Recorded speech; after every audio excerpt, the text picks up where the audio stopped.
What is up, everybody? Welcome back to another Friday Happy Hour Live. August 29th, it is Labor Day weekend. And I can definitely use an extra day. And we're going to kick it off here in a bit. Going to see who wants to drop by for this Happy Hour live stream. I know Todd's in the house getting all situated. Speaking of Todd, there's Todd. What's going on, my friend? What's happening? What is going on? Happy Labor Day weekend to you and end of the week. Yes, I'm ready. I'm ready for a 3-day weekend. Yeah. Well, you stream from a different location tonight, I see. I'm downstairs. She's upstairs watching something on Netflix or something. So I'm downstairs, not at the bar because those bar stools aren't very comfortable to sit in for hours at a time. Not like Norman Cheers. Right. Yeah. So we got a table downstairs. So I'm sitting at the table here. So there's nothing really behind me. I mean, there's some stuff on the walls, got some baseball stuff and whatever on the walls, but yeah, for the most part, it's blank behind me. It looks like a new place to decorate down there. I need to put some beer signs behind me here also. Right. Lord knows I got enough stickers and shit to put behind me, so I think you got a project for the weekend. or some weekend. Don't know about this weekend. It's pretty busy this weekend. Big plans for Labor Day weekend? Lots of stuff happening? Well, tomorrow she's taking me somewhere, which I still don't know where at yet. I'll find out tomorrow for my birthday. My birthday is Monday. Oh shit! Well, happy birthday, my friend. The big 50. Whoa, welcome to my world. Don't look a day over 49 now. Hey, there we go. I'll take it. So she's got something set up for me tomorrow, but she didn't tell me what it was. So I guess I'll find out when we get there. And then tomorrow evening, I think it starts somewhere around 5. I thought she said, and for a couple hours. So I have no idea what it is. Then after that, we're going to there's a place called Doghouse. It's like one of the Jake Paul or the other Paul brother owns Logan Paul, whatever. Yeah. It's like a hot dog, hamburger restaurant type thing. They do live music all the time. So tomorrow night they're doing one of the local bands that we like to go watch play. So I think we're going to do that tomorrow night. And then that's down in Louisville. Is that over in Louisville it's in New Albany, Indiana. Okay. Not too far from our house. It's kind of one of our hangout spots we go to now. We got a nice little, they call it the beer garden. It's out back, tables, fire pits. In the wintertime, they'll have fire pits and couches and picnic tables set up. It's pretty nice. Little stage out there. So doing that tomorrow. And then Sunday, one of our good friends that we hang out with, one of his family members or something lives on a lake, so he's taking us up to go fishing Sunday for the afternoon, and then Monday I'm golfing. So yeah, busy weekend. You got a lot of stuff happening for your birthday weekend. Oh, that's awesome. And we got Big Daddy's in the house sipping a Voodoo Ranger juice horse. What's up, Big Daddy? We haven't seen Big Daddy in a while. I know Big Daddy always likes that drink, I think that's pretty common. That's like in his regular rotation, I believe. And he does say happy 50th, Todd. So there you go. Thank you, sir. Appreciate it. And I'm actually going to start out with one from Big Daddy's area. And it's going to be from Pipeworks. And it's going to be a look at their Lizard King. So this is their Mosaic Dry Hopped Pale Ale. Nice. I think it's dry hopped. It's just hot hop, but I'm sure it's dry hopped as well. A little bit on the lighter side coming out of the gate than what we're accustomed to here. 6% ABV, but got to start somewhere. Right. I'm gonna beat you by 0.5%. So this one is 6.5%. And this one I actually picked up when we were at Jungle Gyms last weekend.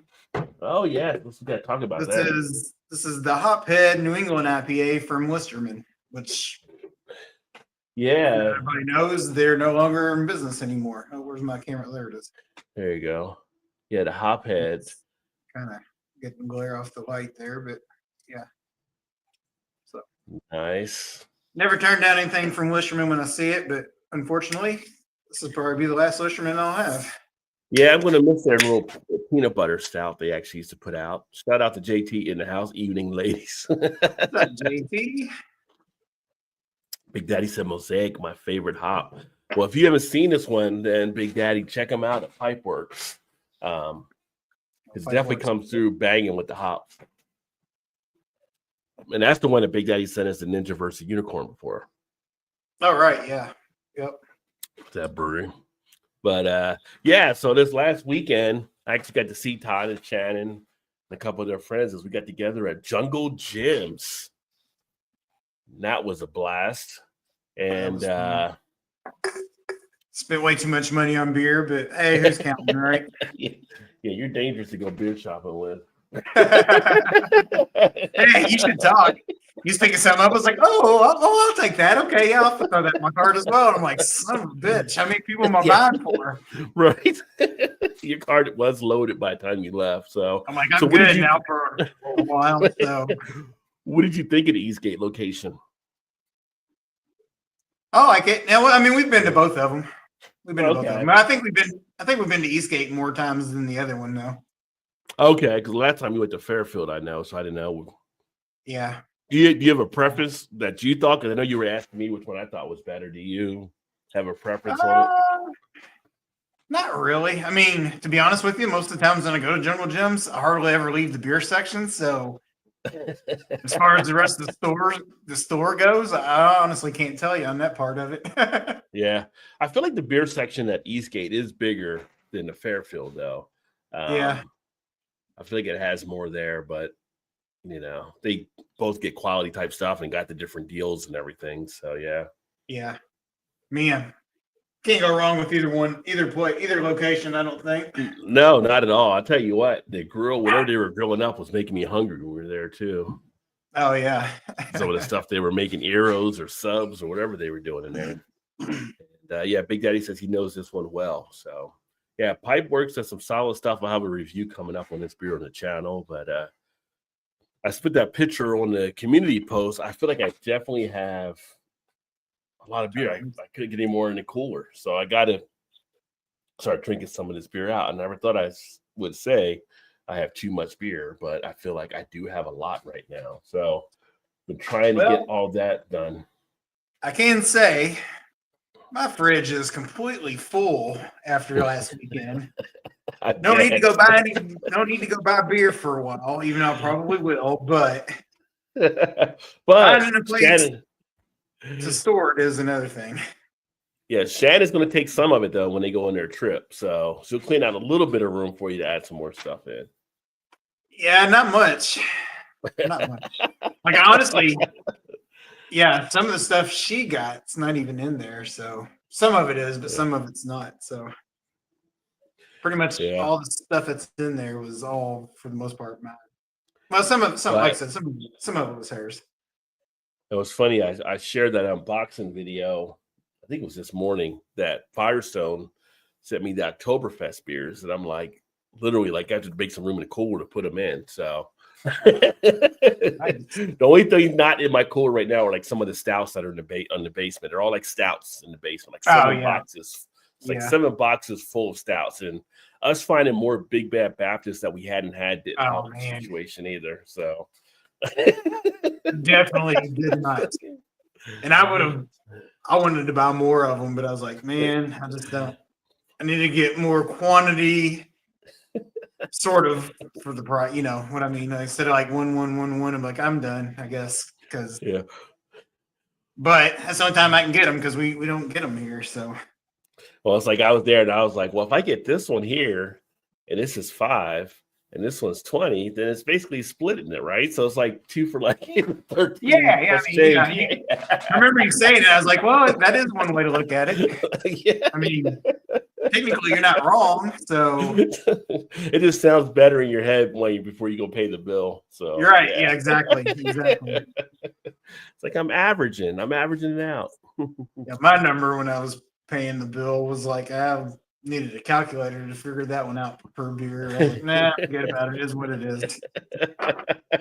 It's like, hope nothing comes out anytime soon that I need to go make a run for because I need a calculator, abacus, fingers, toes, whatever you got.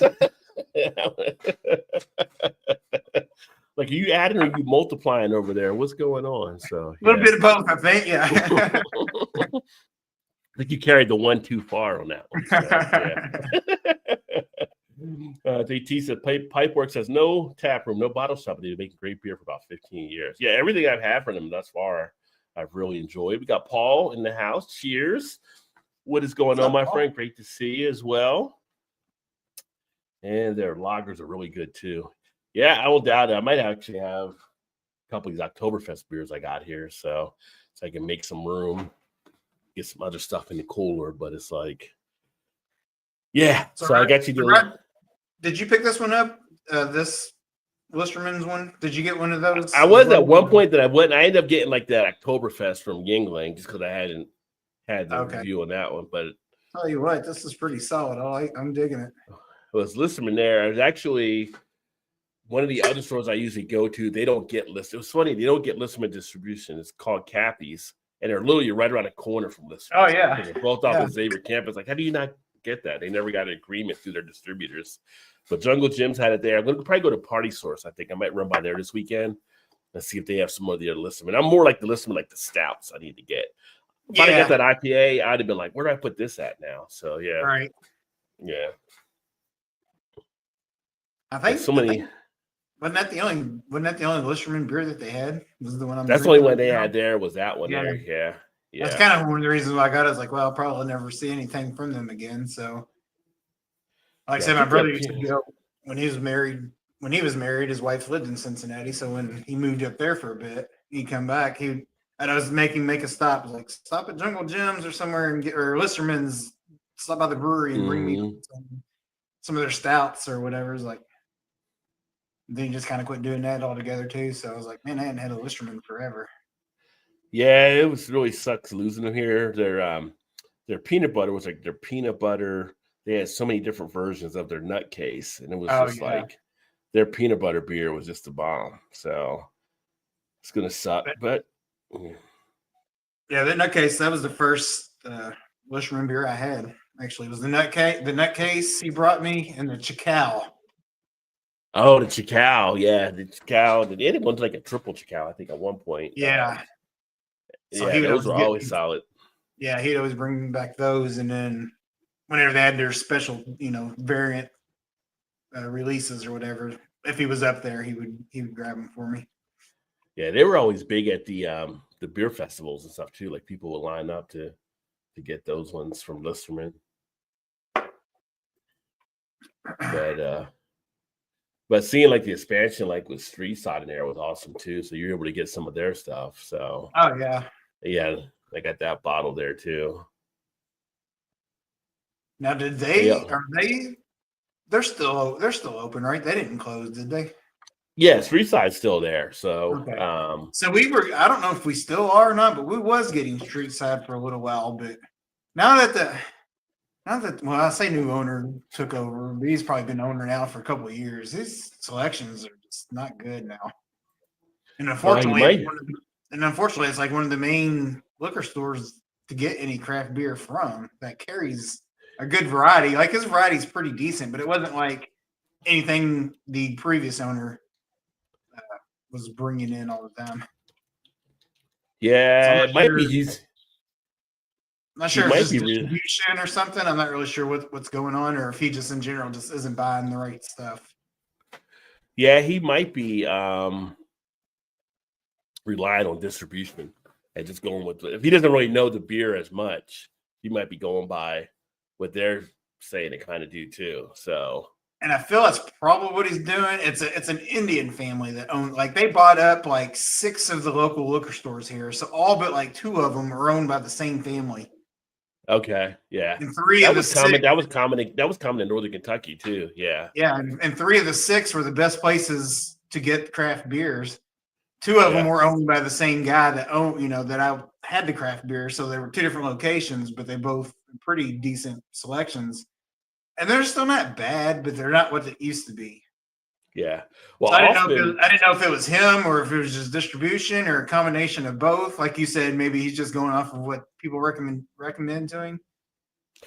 That can often be the case. I mean, I've often found, whether it was here or even when we were in Maryland, like some of the ones that were ran by some of the Indian owners, they were very like open to, hey, if there's a beer you don't see, let us know. We'll get an order for you. So they may not just be as aware of some of the common craft beers that might be good for areas. So if you said, yeah, I want to get Sagatuck, whatever like that, they would try to get the, whatever beer from them for you. Or if you said Sierra Nevada, whatever it may be. Now, one of the guys when he's working, they're all super nice. Like they're all really nice. The one guy is he's a younger guy. So I don't know if it's his son, but I'm sure he's related to somehow or another. But super nice. Like he's pretty knowledgeable. And I ask him about stuff. He's like, yeah, he'll tell me. He's like, yeah, they don't distribution. We don't get distribution from them anymore. Like whoever the company that distributes for that beer no longer comes to like our area. Okay. And not necessarily just the state, but just local here. So they may, you might go 40 miles north and get it at that place, but not here. Ooh. So it kind of sucks because we was getting like Firestone Walker and stuff like that, but we don't get that anymore.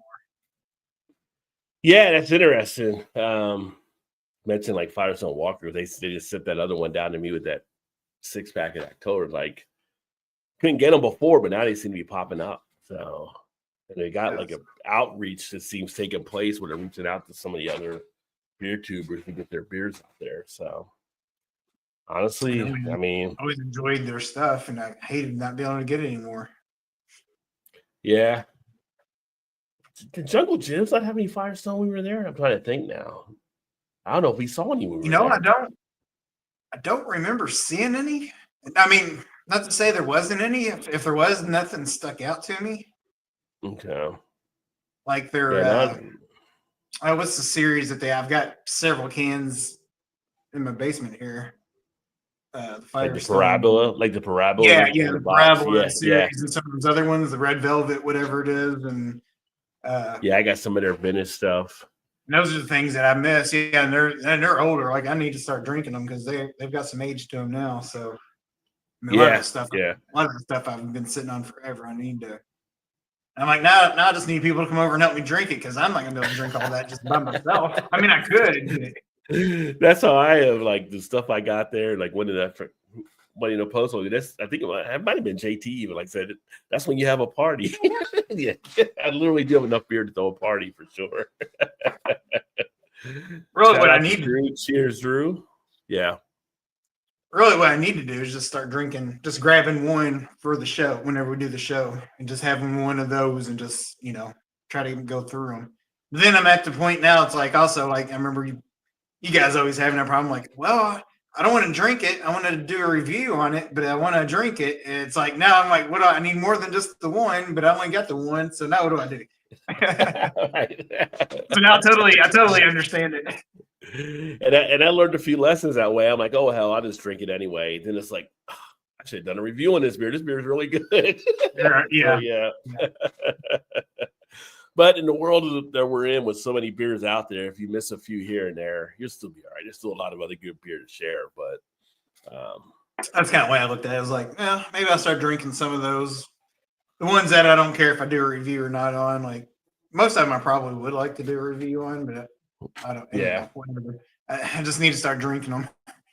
Yeah. It's only so much time, right? It's like, I'm just going to start working in here before they get to that point where you're like, oh, I don't know if these are going to be any good or not, but we'll drink it anyway. Well, drive down, JT. You and Liz should come down. I'm only an hour and a half from Todd anyway. So there you go. Yeah, that's right.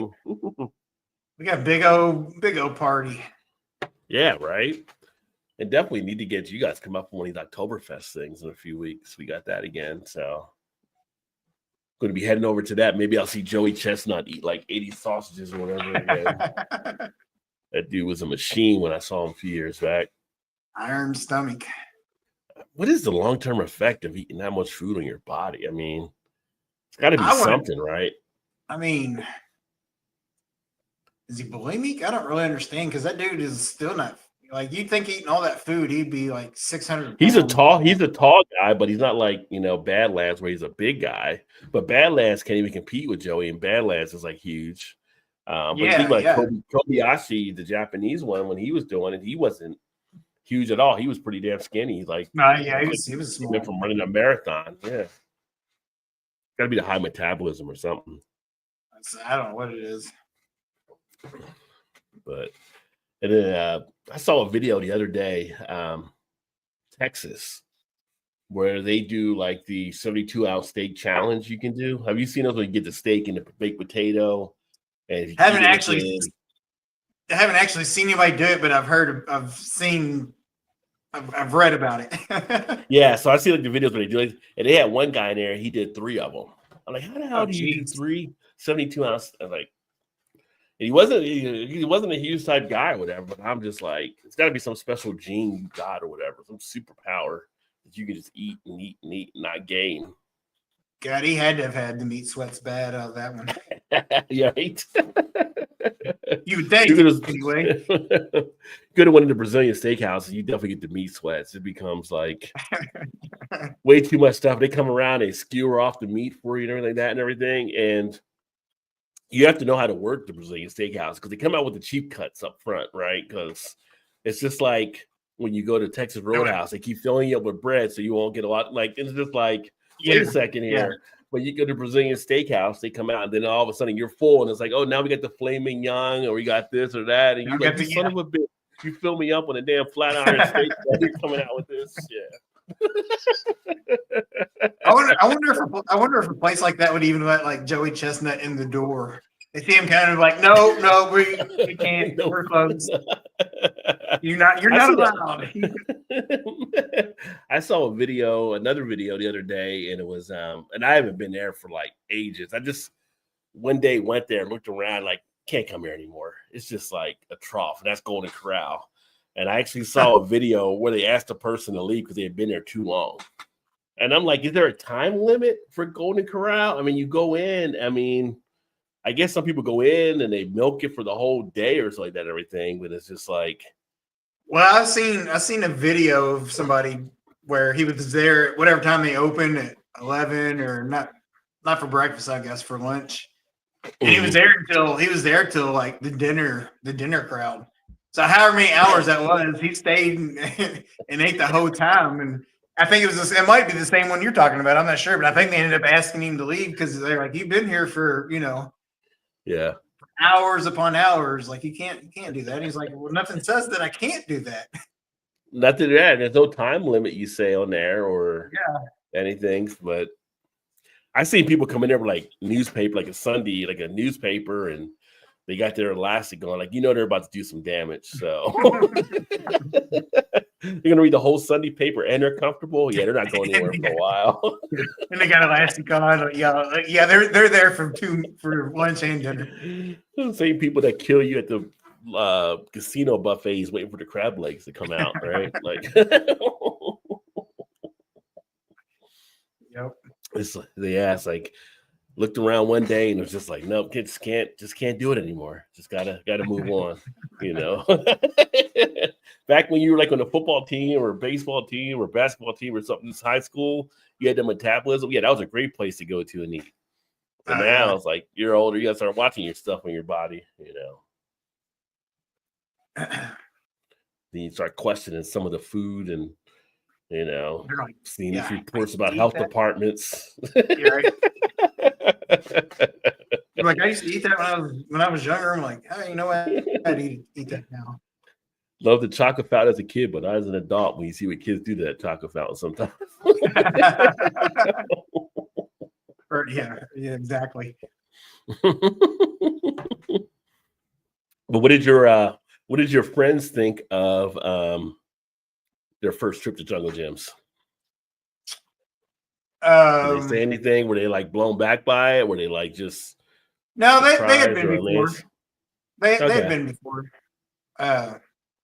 Shannon, and because it was I'm friends with them too, but they're really her friends. And the one she'd been friends with since she was like 5 years old or something. Yeah. And they'd went like a year or so ago, I think. Yeah. So they knew what to expect. And I think the one and her husband, they probably spent almost as much money as we did.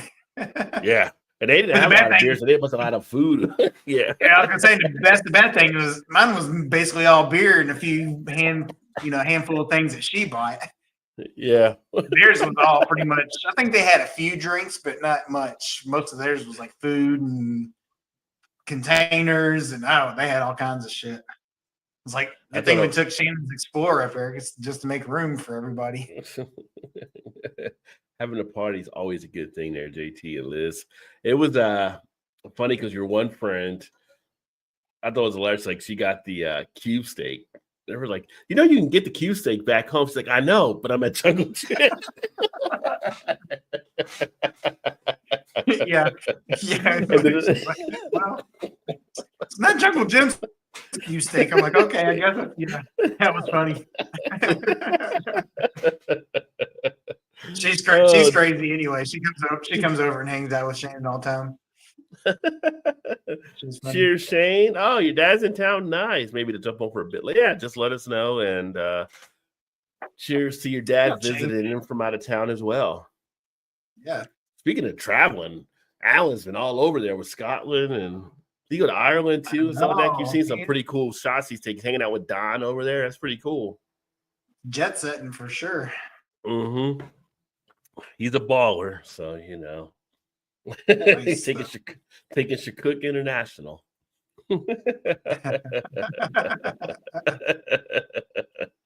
JT said hello to Shane as well. What is greeting? B for B. B for B. B for B. Oh, for Drew, beer for breakfast. Okay. Yeah. Talking code there. But I know this is a nice smooth one from Pipeworks. Definitely get the nice feel of the mosaic hops coming through. Definitely get that nice, pretty much tropical sensation from the hops. Very well balanced, and that goes down really easy.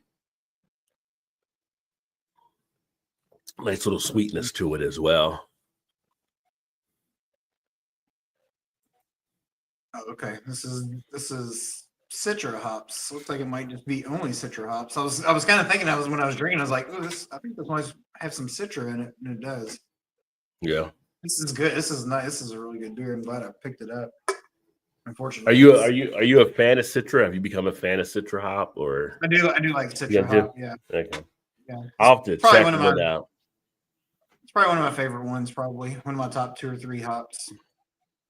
I'll have to find out from Mad Tree when they come out with their Citra High. I'll have to get you some of that, because that's like a pretty one. They got the Galaxy High, which the Galaxy Hop was one of my favorites, and then the Citra High is one they also do.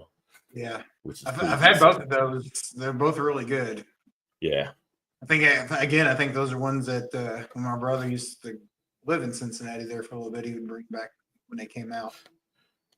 If I was able to get him to go, or if he's able to get there to get them, when they had them. Yeah, a lot of people definitely enjoyed those ones there, and I'm a big fan of the Galaxy High. Also, that's really Galaxy High is my favorite one of the series that they actually do. So, do you usually see that down there, or do you see the Galaxy High when it comes out? I don't know that we see Mad Tree at all anymore. Like I said again, that's one of those just don't see them. I don't. Next time I go, I'm going to have to look and see but I don't remember seeing anything from them lately. Okay. It's just weird. Right. I don't understand. It's just random. I don't know. And then every now and again, he'll get something like from Pipeworks, and I'm like, okay, so how are you getting that? But you don't. He's like, oh, it was just a special distribution or something. I'm like, that doesn't even make any sense. So I think a big part of it is I just don't think he knows the craft beer industry. Yeah, it seems like he's definitely maybe not as informed, maybe.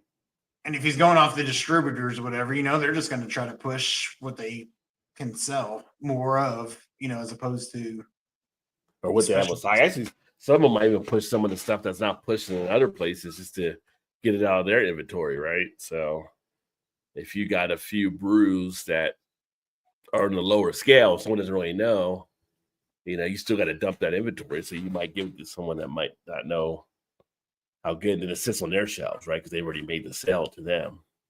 Yeah. So.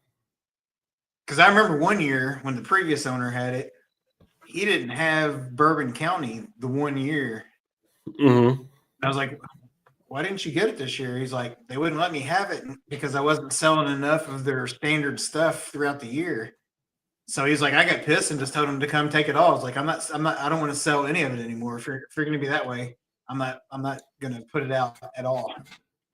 Yeah. Well, unfortunately, so I guess Goose Allen at the time, I guess they ended up making amends or something and, fell off the Bourbon County stuff and let him do it again. And then he put it back on the shelf. All of the stuff back on the shelf. I mean, it took him a little while to get it all back out. And then the following year he had it again. So it's like, he's like, yeah, I ain't playing those games if that's what they want to be. He's like, I can't force people to buy their stuff. It's like, I'm not going to keep buying it all the time if I can't even move what I'm buying from them now. So that was the problem he was having. Yeah, unfortunately, that's what the Goose Island game was. And it's funny because going to Jersey a few weeks ago, popped into one of the other stores. I ended up just grabbing something to drink at the hotel, but they still had Goose Island Bourbon County from last year and from like a couple years beforehand still. And it's just like out there. It's like, people have lost the appeal. So we saw a couple of those at Jungle Gyms when we were there. Remember, there was one, I think it was 2022, I think, bottle 2022 or something. So yeah. Like, damn, I remember, not that far, probably in 2022, if you wasn't standing in line to get it, you wasn't getting it. Yeah.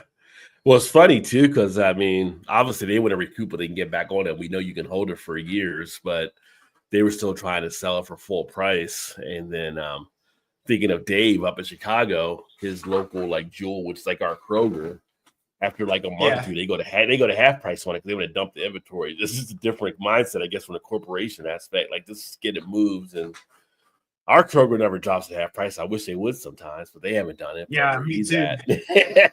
Where he's at. I mean, our Kroger here doesn't even really sell much of anything. I mean, you get some of the basic stuff, but nothing. It's nothing great. More macros than anything, honestly. I said it's more macros than any of the other stuff, really. It's funny because I think it depends on what Kroger you're actually near, because the one that we used to have over in Kentucky had some, but not much. But then I come over to Ohio, and the store when we first came back had some, but not great. But then I come to where I'm at now, and the store that we use, like in Oakley, has a great selection you can make your own 6-pack for $11.99. They have great craft beers that you can choose from to make your own 6-pack. And it's just like it all depends on that beer buyer for that store. And of course they got the taps and everything. It's so funny. I went in there. I went Sunday to the grocery store, and it was just like in that beer area.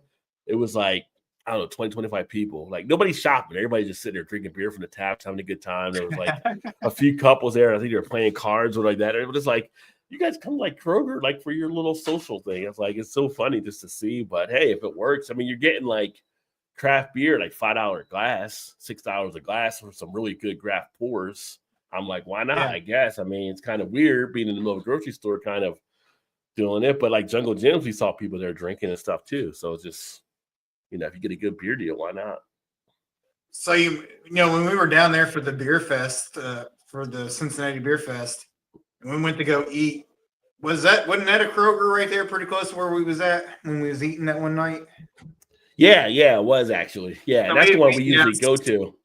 Okay, I was going to say, so we went there, and there was a pretty decent selection there.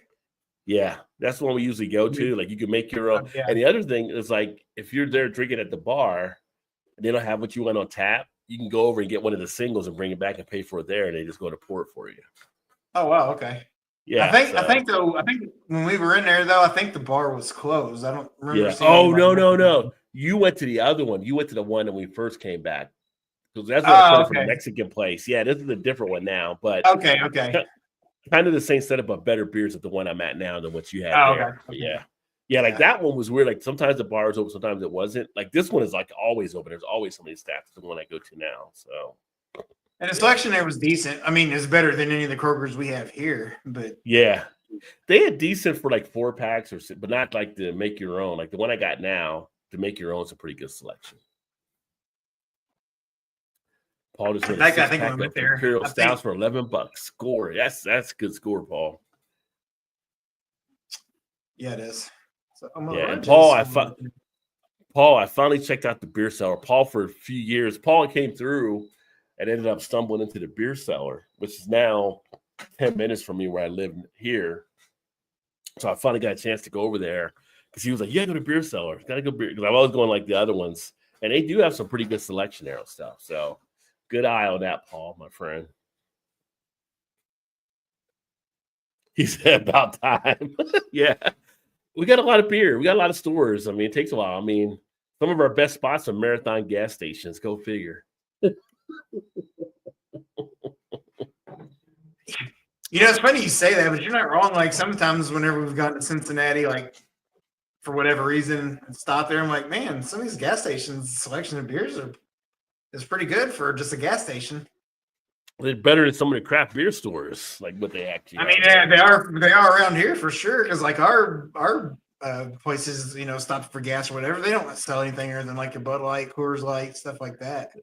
Yeah. Maybe a couple of random craft beer stuff.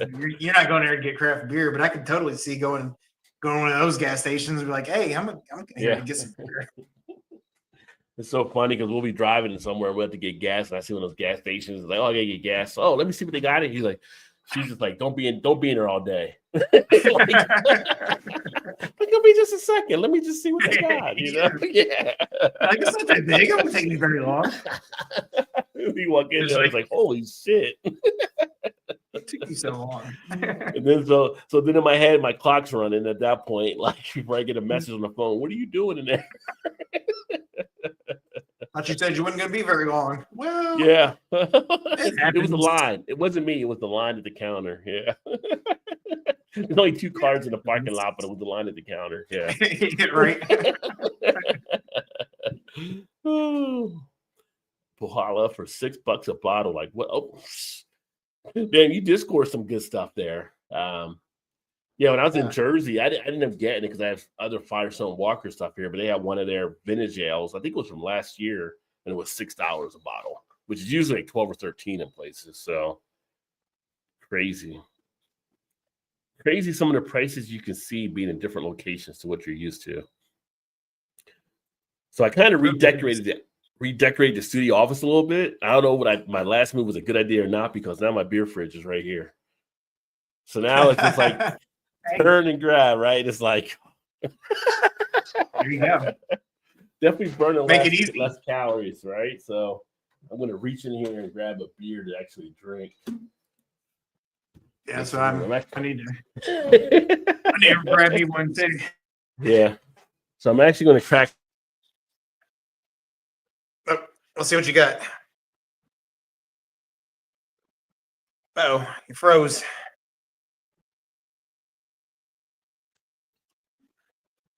All right.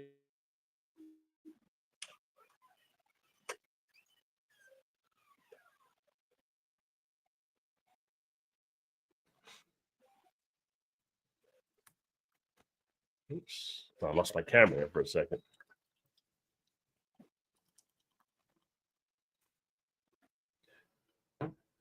This is one not often seen. This was one just happened to come across when we were at Jungle Gyms and decided to grab it. Would you grab? You froze there for a minute on my end. Oh, the Yingling Oktoberfest. Oh, okay. Yeah. It was there. You don't see it as much. I just went and grabbed it just to have a beer to I was kind of thinking about that, especially now that you brought it back out. I'm like trying to think if I had their Oktoberfest. I'm not really sure. Can't remember. Probably I had it like I don't think I've ever done a review on it, but years ago. Probably should have picked one up also. I'm sure I can get it. I'm sure I can find it around here. Actually, I know I can get it around here. Yeah. It was to bring down the costs of the other stuff, $8.99 a 6-pack. So Had to average it out. Right, exactly. It was an offset purchase. Let's see. JT said, yes, 20 years since Katrina. So it is a sad weekend. Everybody's running like these Katrina specials I've been seeing on TV and stuff. Crazy.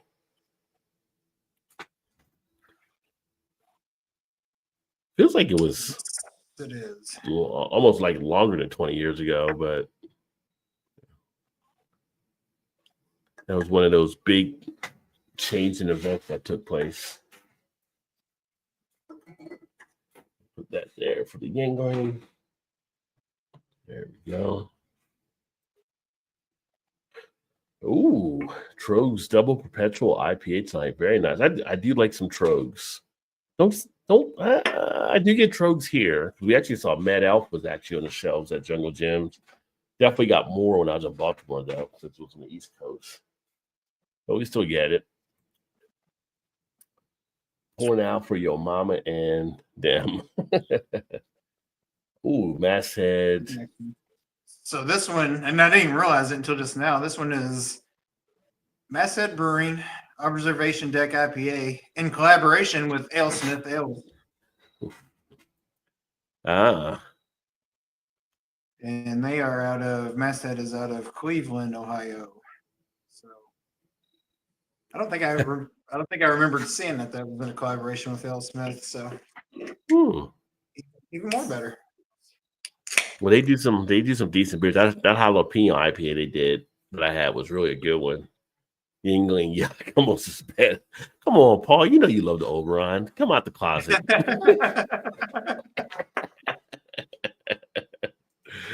He says try to avoid the fascist beer, Paul. Look, there's a lot of people that do a lot of stuff. There's one brewery I don't drink, which y'all pretty much all know, but I don't know. Yingling, it goes back for me from a nostalgia standpoint, but at the same point, there's other breweries that do what they do. As far as they didn't do as bad as the other brewery did anything. I mean, so people can have their own, I guess, voted opinion, so to speak. But man, drank the shit out of Yingling when it first hit distribution here. When we first got it, I was like, yes, because you used to have to go to Ohio, or was it Ohio, or I think Kentucky maybe had it. I can't remember who all had it now, but it wasn't in Indiana at the time. I mean, it was very few states for a while before they actually went, wider through more of a casting net of their distro. I remember I used to drink shit out that first came out.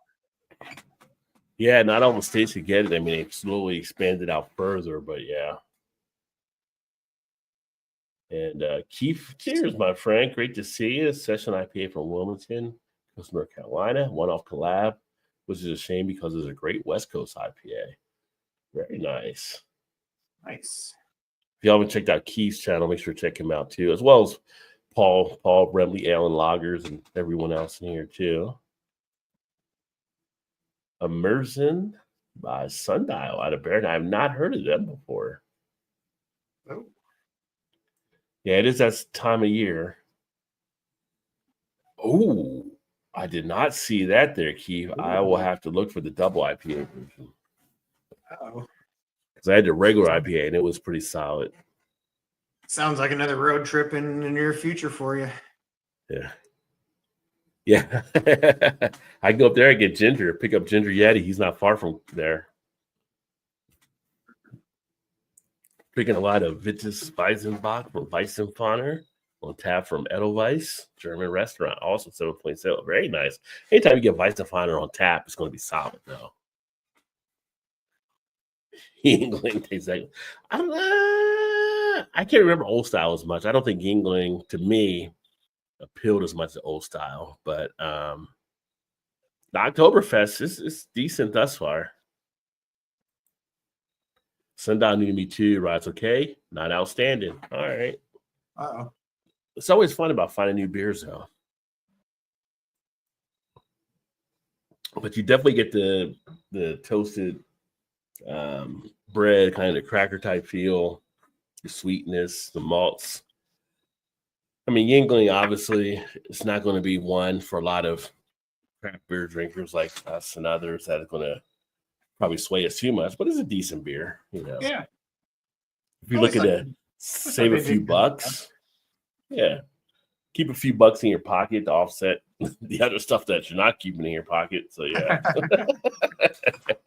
definitely an offsetting beer. Yes, it tends to work out, right? So makes that $18 bottle of beer, go down to, now if you split it 7 ways instead of just two type breweries, 7 beers for $22 isn't so bad. Yeah. Well, some of those bottles we got were like, some of them were the 16.8 ounce, but there were some bigger bottles there. It's just like that we saw at Jungle Gyms, and it's like, dude, like I could drink the whole thing. Do I want to drink the whole thing? But it's like that's the only way you can get it. They don't put it in anything else. I know. And now I hate that.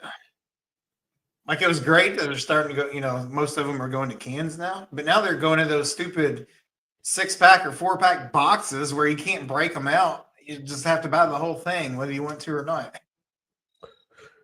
Yeah, or at least here it's that way. If they're in those box cardboard, the boxed up versions, then they don't break them out for singles. Yeah, I know that when I was in Baltimore, the one place I went to where you could break stuff off, you could break them out of the boxes, and then they would sell them individual. And I think Party Town in Kentucky, you can do that. Not at Party Source or some of the other spots, but I think some of the Jungle Gym stuff they break out, but they have to do that. You can't do it. I think they have to break out those boxes. Yeah. Which doesn't make any sense to me because the one liquor store that that I go to all the time, they're the only ones I shouldn't say the only ones. I mean, everybody has that little line of beers that nobody really buys anyway because it's not what you're in there to get a single of. Mm-hmm.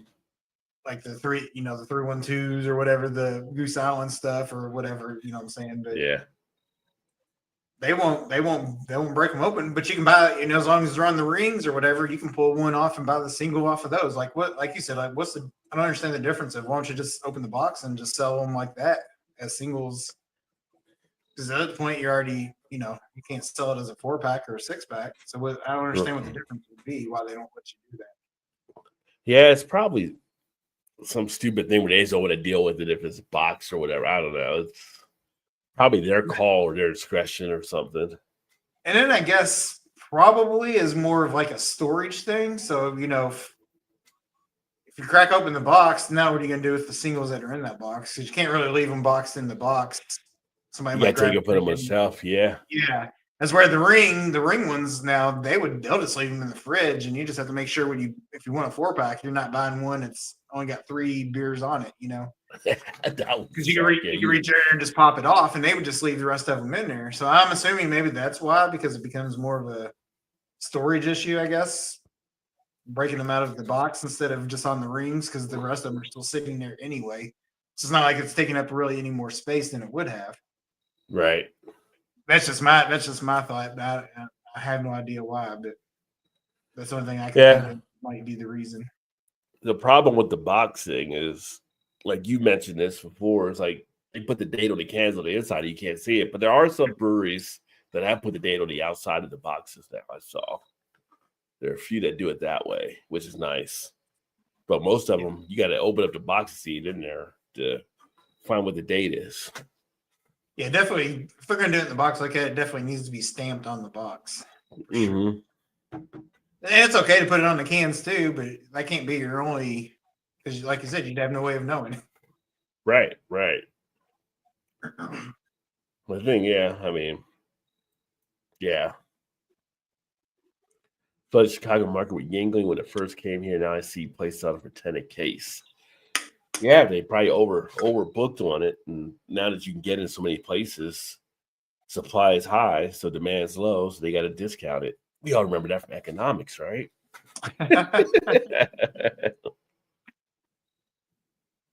Took economics one semester in school without even buying the book. Surprised I pulled that off, but yeah. Revolution puts the dates on the box, yeah. Revolution's solid as well. I got to still do the Revolution beer that Dave sent me, which is one of their Deep Bend series. But also, when we were there, I don't know if I have it here. It's in the back somewhere, so I can't pull it out right now. But we ended up getting some Revolution beers at Jungle Jim's Big Daddy as well when we were there. I'm looking forward to drinking those. Oh, this is one here. This is one of the Revolution, the one that Dave sent, the Undertaker. Undertaker. So this is their Imperial Rye Stout Asian bourbon barrels. It was actually done in collaboration with Benny's, which is the big store in Chicago for selling beer. Oh yeah.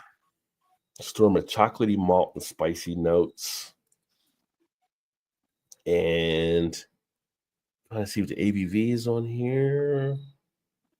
12 ounces. Got a date. Where is the ABV?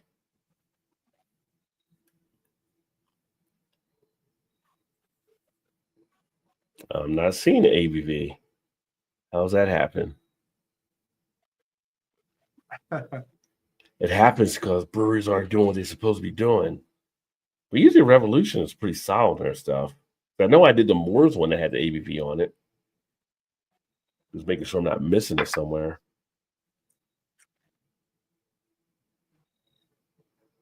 Undertaker. Nope, I don't see it. Shame on you. Giving the old shout out to Greg who's passed on. Come on, guys. Gotta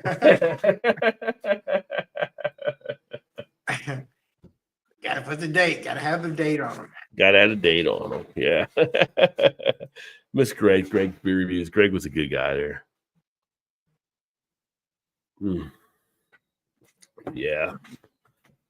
That'll be an upcoming. I got so many stouts to be drinking here. Yeah.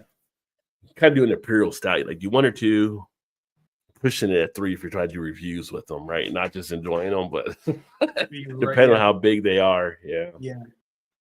Get some barley wines. Especially the Big Bad Baptists. Yeah, well, the Big Bad Baptist, I actually got some of the bombers I need to do. So, yeah.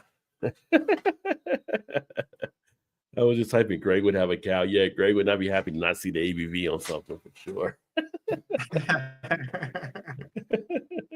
It's like, you got the date, but I don't see the ABV. Like, you fumbled at the goal line. You were right there. Yeah. It's like one of those NFL players that they're about to cross the goal line and they drop the ball. It's like, who teaches players to do that? Like, they get right to the goal line. I remember Deshaun Jackson did that in the game. Like, seriously, dude. Speaking of NFL, as I haven't watched in a while, I still keep tabs on it. My condolences to the Dallas Cowboys, who pretty much packed up the season already by trading Micah Parsons away to the Packers. Good luck with that. Like, what are they doing? I was talking to somebody earlier about that. Cowboys being the Cowboys. It's like you traded them away to someone in your conference that you know you're going to have to probably face toward the playoffs. You think he's not going to be pretty much hyped to have a great game against you guys when that happens? Right. Like, yeah. He's going to single-handedly take it out on you. And shout out to Green Bay for rewarding him with like the best contract he could get. So yeah, you know he's overjoyed now. What was it, 4 years, some ridiculous amount? He's the highest paid non-quarterback, I think, ever. Yeah. I think is how they said it. I think it was a non-quarterback, highest paid non-quarterback, I think is what it was. Yeah. But it's gonna be like, okay, Jerry Jones, go ahead and do it again. We'll see. They're saying it's like they're calling it the worst trade in Cowboys history after either after or on par with the Herschel Walker thing. Now, the Herschel Walker thing did lead to them getting 3 Super Bowls later on. So, yeah, maybe they know something we don't know, but yeah. I mean, at least they didn't they get 2 first-round picks also out of that? Yeah, they got 2 first round and I think like a tackle from Green Bay or something. Yeah, as a player and 2 first rounds. So I mean, I guess it's not terrible, but still, it's like, I mean, he had to be on the end of it? Was he on the up for renegotiation on his contract? Is that what it was? I wonder. For Parsons or for the Green Bay guy? Parsons, no. Parsons had a year left, I think, so he was a restricted player, so he couldn't do anything. So he was going to do it. He was basically doing a what do you call it? Like a sit-in or whatever. Like he just wasn't going to play until he got the contract deal. So I'm assuming that's why they did it, because they're like, well, we're not going to pay him what he wants, so we might as well get the picks and whatever, I guess, Yeah, well, then they were slamming Jones today, saying, well, if you had done this back in April, you would have got a lot more for him rather than wait until a week before the season. So yeah, right. True. Yeah, True. yeah. It's I don't know. We'll see what happens, but So I'm assuming it had to do with negotiations, and that's why he didn't trade him at that point, because he probably thought they could sign him, and it just came to the point where it was like, well, if he's not going to play, his contract's up anyway. Might as well get what we can out of it while we can. Yeah. And see, you're not far from here, so you get on the Bengals. The Bengals were almost as stupid doing it with Trey Hendrickson too. They were getting people pissed off, like not getting him signed until finally. Oh yeah. Well, now we do get a lot of the Bengals news here. I mean, besides them and the Colts, and still get a lot of the Cleveland stuff too, I guess. Yeah. Jerry Jones is a moron, but you better not cross him. Yeah. It's true. Very true. The Rod Packers offering $7 million. Well, for Big Daddy, I mean, if you're I don't know if Big Daddy I know James is a Saints fan, but I don't know if Big Daddy's a Bears fan. But now, Micah Parsons is in your division, thanks to the Cowboys. So you have to deal with that. Nope.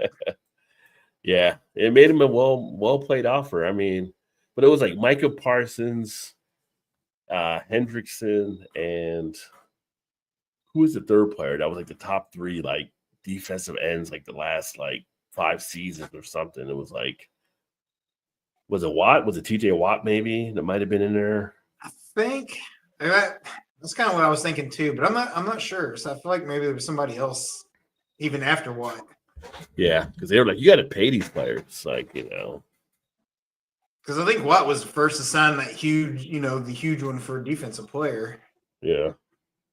And I feel like there's been, several. And of course, I believe blue and orange. So yeah, he'll get to see Micah Parsons against his team twice a year.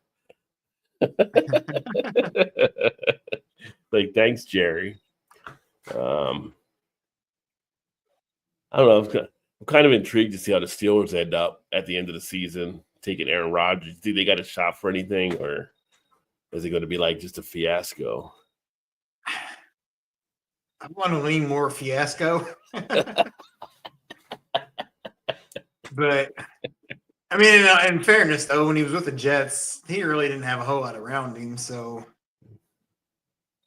but I don't know. He's not young. I mean, what is he? 40? He's like, what is he, 40 or 41 or something? Yeah. Or if not, a couple years older than that, I'm not really sure. I mean, he's benefited from like Brady, where you can't touch a quarterback nowadays, right? So he's playing a little bit longer. You probably should. Yeah. I mean, possible, I guess. Whatever. I don't know. We'll see. Yeah.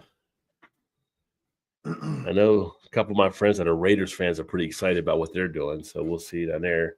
Got my alum Gino at quarterback. So. Oh, yeah. And then they got running back, Gianti. Yeah, everybody's raving about him. Yeah. But you only need 1 week if someone gets injured and it's like, oh, there goes our season. So you never know. Just never know. It's true. Yeah. Any given Sunday, they say. Any given Sunday. Yeah. Which I always enjoyed that movie too. Even though it's more over dramatic, but Oliver Stone, but yeah, it's entertaining. LT cracks me up in that movie. Yeah. LT saws the car in half in the middle. Like, what do you say about? What do you say about? It was pretty good. Cheers to Vanessa in the house. Happy Friday, Vanessa. JT said hello to Vanessa as well. Yeah, hopefully everybody's all set for a nice Labor Day weekend out there. And I don't know, you got a lot of stuff going on, so you're probably not grilling this weekend, are you? Or are you going to try to grill in between? Let's see. Depending on how Sunday goes, I probably will Sunday evening, but who knows what'll end up happening after we fish. So I'm not really sure. If not Sunday, then probably not, because I'll be Yeah. gone.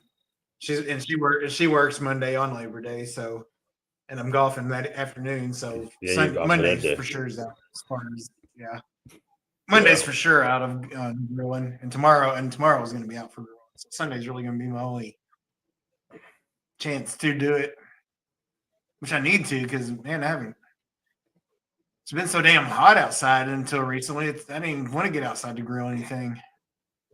Yeah, it's actually some nice weather. I actually ordered some cigars. I was hoping to get them by the weekend, but it won't be until like after the holiday. And I can sit out back and enjoy. But I haven't golfed in a while. I was talking to one of the other guys earlier about golf, and I might go to the drive range this weekend to start getting the cobwebs off. There you go. If you're like me, you just get the itch, then we will play all the time. Yeah. She's smoking a brisket for Monday. Very nice. She said getting below 50. Yeah, here we've been like in the. I'll say we might have got to 49 one night. Usually it's in the 50s, but I think we did. That's what I was going to say. I'm thinking one night this week it was like in the 40s, 40, like 48, 49 or something. Yeah. Which is fine for me because I love the cool weather. So. Although this week coming up is supposed to be pretty nice. I don't want it cold. I want it cool. Yeah. Yeah. I thought they were saying it's going to get really hot again after that. So I don't know. I mean, how do they know that far in advance, for one? But I don't think they do. I think it's all guessing game. It is. Because I swear earlier this week, it's like, oh, we won't have any rain till after the holiday. And then here comes Tuesday. Oh, we'll let you know who's going to get rained on tomorrow. I thought you just said there's no rain until after the holiday. Right. I mean, make up your mind. What is it going to be? I mean, you have to really screw stuff up to get fired as a weathercaster because you could be wrong all the time and still keep your job. So, yeah. So right now here it's 66 degrees. That's nice. I like that. Tomorrow and Sunday it's going to be 80 and 81 with the low of. Tonight's going to be a low of 50. Wow. And then next Thursday, it's going to be a high of 69 and 47 degrees, low in the night, 47. So we'll definitely be in the 40s next week. Yeah. And then after that, I'm thinking they said it was going to start getting hot again. So I don't know. I'm like, don't be a tease now. Don't get, summer's already gone as far as I can tell, as far as I want to see it. I don't want to see all that stuff back again. They thought I was gone. I'm back. Yeah. Yeah, but that's at 65 now and low 49. And then she had macaroni cheese, macaroni salad, apple dumplings, cooking Sunday. Nice. I actually got some macaroni salad in the fridge I forgot about. I may have to have that for a snack later. Shana loves macaroni salad. I'm not a big fan of macaroni salad or really salad of any sort, to be honest. But technically, there's no lettuce, so should we still call it a salad? Like, I mean, true. Like, I don't hate macaroni salad as much. I'm just not like I'll eat lettuce. I can tolerate it. I'm just not a fan of it. Like, it just does nothing for me. What about potato salad? See, I'm not a fan of potato salad. And everybody says my mom makes the best potato salad, but I couldn't tell you because I never had it. Like you say so. Yeah, like, take your word for it. Every time there's like cookouts or something, they're always like, and it's like, what do you want me to bring? They're always like, bring some potato salad. Yeah. Do you know if your mom does like a mayo-based potato salad or like the mustard potato salad or? I'm thinking it's mustard because I feel like it's more yellowish color. I like some good mustard potato salad. What about deviled eggs? Are you a fan of deviled eggs? No, I do like some deviled eggs. Yeah, I can cut up some deviled eggs. Later that evening may not be so nice, but at the time I like it. We went somewhere one year and they had deep fried deviled eggs and they were so freaking good. Oh, I've had those before also. Coating around the shell, the white part or with bacon, whatever. with like bacon on top of it. It was just Yeah. Like, oh, killing me small. I was like, yeah. that was really good. I tried making those one time. Yeah. And they turned out all right. They wasn't too bad. Of course, when Yeah. I don't know if you're this way, but when you make something, like, you're kind of your own worst critic. I feel like every time anybody else makes something, it always tastes better than when you actually make it yourself. I don't know why that Yeah. is, but Yeah, we ordered seafood tonight. I had like fried shrimp with corn on the cob, and then got like half-pound of little sausage like they do, like for the boils. And it was so good. I got oh a piece of yeah, cheesecake left too that I got to eat. But yeah, it was tasty. It was so funny because the place we got it from, it's called Crafty Crab. They're based out of Baltimore. Now, when we lived in Baltimore, there was actually Crafty Crab like down the street from us, like a 10-minute walk. Never once did we go there. We come back to Cincinnati and then we order Crafty Crab and get it.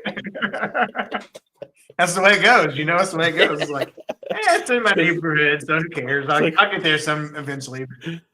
And I know it was this good down the street. I might have went by, Yeah, it's one of those things. Funny how that works out. I miss the same. It's the same way when beer gets distributed to your area. You're like, oh yes, family, I get it, and it's there for a while, and you're like, yeah, I don't even think twice about it, anymore. As where before you're like, you always wanted it because you couldn't get it. Now that you can get it, you're like, yeah, it's not that big of a deal. I don't care. Yeah, that's my other half issue right now. So it's probably one of those deals. You're like, well, I can go there and get it anytime I want. It's just 2 blocks away. So it's like other halves right here. I don't need to get it right now. Yeah. And I don't know if I told you, but they closed the high wire up here, and Braxton took it over. But Braxton's still selling the high wire to help them out on stuff for beers, which is pretty cool. But I need to get some of their high wire stuff. Yeah, that is cool. And Braxton stuff too, because we all know how good Dark Charge is. Well, we all that have had Dark Charge know how good Dark Charge is. Built-in human barometer club said winter will be harsh this year. Oh, it might be a harsh winter because it was so hot in the summer too. What were you gonna say? Yeah, very well. No, when we were standing there and he was stocking the shelf, was that other half or was that that was Trillium. No, not Trillium. Yeah, what's Trillium? He was talking. Yeah, Trillium. Yeah. Did you end up getting some Trillium? I'm trying to think if I did or didn't. I don't think I did because the one he got wasn't one that impressed me, so I didn't get any of it. So I think that's why I didn't either, because it also seemed kind of pricey, but yeah. Yeah, but so I'm pretty sure I didn't get any. It is funny that I can see Trillium in places here now. So no Treehouse, but Trillium's here. Big Daddy said Tristan waited on the contract today. He said he had an emergency situation, went to lunch and saw his truck at the driving range. Like, you lying son of a bitch. I mean, I guess it could be an emergency, maybe. I mean, maybe time he could fit it in, I guess. Maybe he was working on something at the driving range. He was working at for the business. You're right. Yes.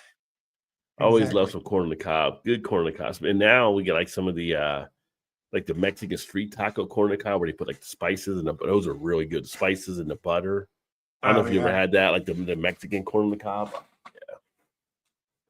Don't they put like a crema or something on top as well, or like the crema. Yeah, you're right. Crema that they use on it. Yeah. Yeah. Big Daddy busted them out. It was a day for playing hooky, Big Daddy. Yeah, I mean it's a holiday weekend, extended weekend,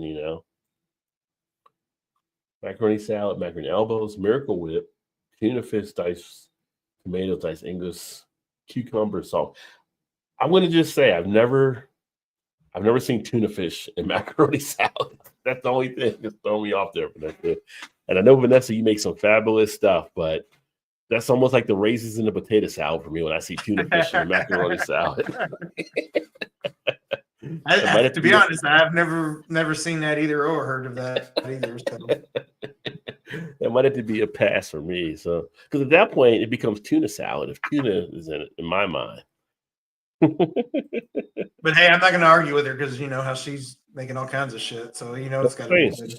She makes a lot of great things, but I don't know that tuna would have been like. I might have had to pass on that one. Might have had to pass on it. Deviled eggs, but bought or boiled 2 dozen eggs. I'm cheating. You bought already boiled 2 dozen. Wait a minute, you bought already boiled? Oh, okay. Bought 2 dozen parboiled eggs. Does that mean it's already like the ones already boiled? I think, yeah. Did you go up to him on the course and ask how the emergency is going? Right? Yeah. No, I called him and asked how you hitting them. Yeah. He's like, I'm on the way. Like, are you? Are you on the way? on the fairway, maybe, but yeah. New propane tank, wide splitter, old one, 35 years old. That's an old tank right there. Well, here, once you get a tank empty, we turn it in for a new tank. I don't know why you have an old tank. So I do that most time now also, but I used to keep one for a long time. But once it got past a certain year point, they wouldn't refill it. You had to get another tank. Probably because it's worn down, I guess. Yeah, because they have like a oddly enough, they have like an expiration date on them, or at least the ones we get around here. I don't know if it maybe just to keep the valves and stuff in check. I guess maybe they're worried about them wearing out. I'm not really sure what the deal is with that. Texted him you should have texted him a pic. Like, I see you.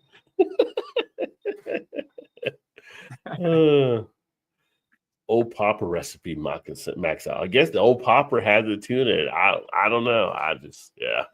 I like tuna. Don't get me wrong. I'm just like I've never seen it in a macaroni salad. Can make it more highfalutin. Anytime you get falutin in a sentence, I'm always for that. It's always good. Easy there, Big Daddy. I like Miracle Whip. He said Miracle Whip sucks. I like Miracle Whip. I prefer Miracle Whip to mayonnaise, mainly. And what did Will Smith do? I did too forever. And Shannon was like, "Oh, it's got to be mayonnaise." And I'm like, because I grew up on Miracle Whip, and she's like, "It's not the same." I'm like, "Yeah, basically it is." It's not the same. It's got a little bit of a tangy type feel. I like the tanginess of it. It is, but whatever it is that changes it. But if you look at the ingredients, they're basically the exact same. Yeah, except like people say the same, like Miracle Whip doesn't have egg or whatever, and they were saying like it did, but you look at the grease, it doesn't show it having egg. I think was the big difference. So that might be the only, whatever it is. It's not the same, but the ingredients are almost identical. I like it tangy. Only mayo that is heated through enough to change the egg protein for someone high allergic to eggs. Well, there you go. So if someone allergic to it, it could be an opportunity as well. I do not want to kill my younger brother. Yeah, if he's allergic to it, then going with Miracle Whip is definitely the better deal, I'm sure. He's enough to change the protein. Yeah. No, Miracle. Like I said, I grew up kind of. My mom was a big Hellmann's person, but once I got Miracle Whip, I prefer Miracle Whip. I would eat mayonnaise now, but if it comes down to picking it, I'm going to pick Miracle Whip. And I will say, like, it's funny, like, with like Jersey Mike's, whenever we get Italian stuff, like, you want mayonnaise on it? Like, no, you don't put mayonnaise on an Italian sub. I don't know who told you that. Oil and vinegar, extra oil, extra vinegar, let it soak in. You don't put mayonnaise on an Italian sub. Like, you're in a place called Jersey Mike's. Like, I'm from New Jersey originally, so I'm offended you even asked that question. Yeah. You're right. Like Jersey Mike's. You of all people should know this, like, or should have been taught this, if nothing else. Like, you should, It's like, do you research your product? You don't put mayonnaise on it now. If I was getting tuna or something like that, I might say mayonnaise, but yeah, not on the Italian sub. I do have. I've done Duke's. I still prefer Miracle Whip to Duke's, but I know Duke's as well. A lot of people like Duke's. Well, ooh la la. That's funny. Like, you fancy, huh? Yeah. Yeah. Oh, all right. I gotta grab another beer here. This is kind of so convenient with the beer being right next to me, though. Yeah, that could cause some trouble. Right. Can definitely. So I'm going to crack open one of the Sonder Oktoberfest beers here. Sonder out of Mason, Ohio, here in Cincinnati as well. I'm actually drinking a lot of lower ABV beers than we usually drink, which might be good for the morning because I do have to do some errands. So Yeah, 7.5 and 6.5 for me so far. yeah, this is Might 5.5 here. I could kick it up a notch just on the next one, but I'm not sure yet. Yeah. Trying to make some room in this fridge. Might go outside the box and drink one of those cut waters that I was showing you, the White Russian one that I got. How do you like? Have you had it yet? Or I have not. That's what I was saying. Okay. I might try one tonight, but I think those are. If I'm not mistaken, I'm thinking it's like 13%. So I'm not really sure. I've seen those, and I've been interested to see how they taste, but I haven't picked up any. So one of the guys I follow on TikTok, he does a lot of the. He does mostly liquor stuff. He doesn't really do a lot of beer stuff, whatever. Which I guess that probably isn't technically a beer since it's like a White Russian. Yeah. I mean, I think they're all sort of vodka based or spirit based anyway. So I guess you can't really say it's a beer. But anyway, he does all the mostly liquor stuff or whatever, and he was drinking those, and he liked them well except for one. I think they had one that was like a Bloody Mary. Okay. He said he was a big fan of Bloody Marys, but I'm thinking that one he said wasn't very good. But the White Russian one, he said he thought was probably the best one of the group of the ones that they had. Okay. And I do like a White Russian. That's one of my mom's favorite. If she does drink alcohol, she'll drink those. She'll drink that. Okay. If she can get one. That's why I think the White Russian is like, I'm trying to get vodka, cream, and Kahlua, I believe. I'm trying to think what else might be in it, but I think that's most of it. I'm not 100% sure, but yeah. Yeah. Let's see.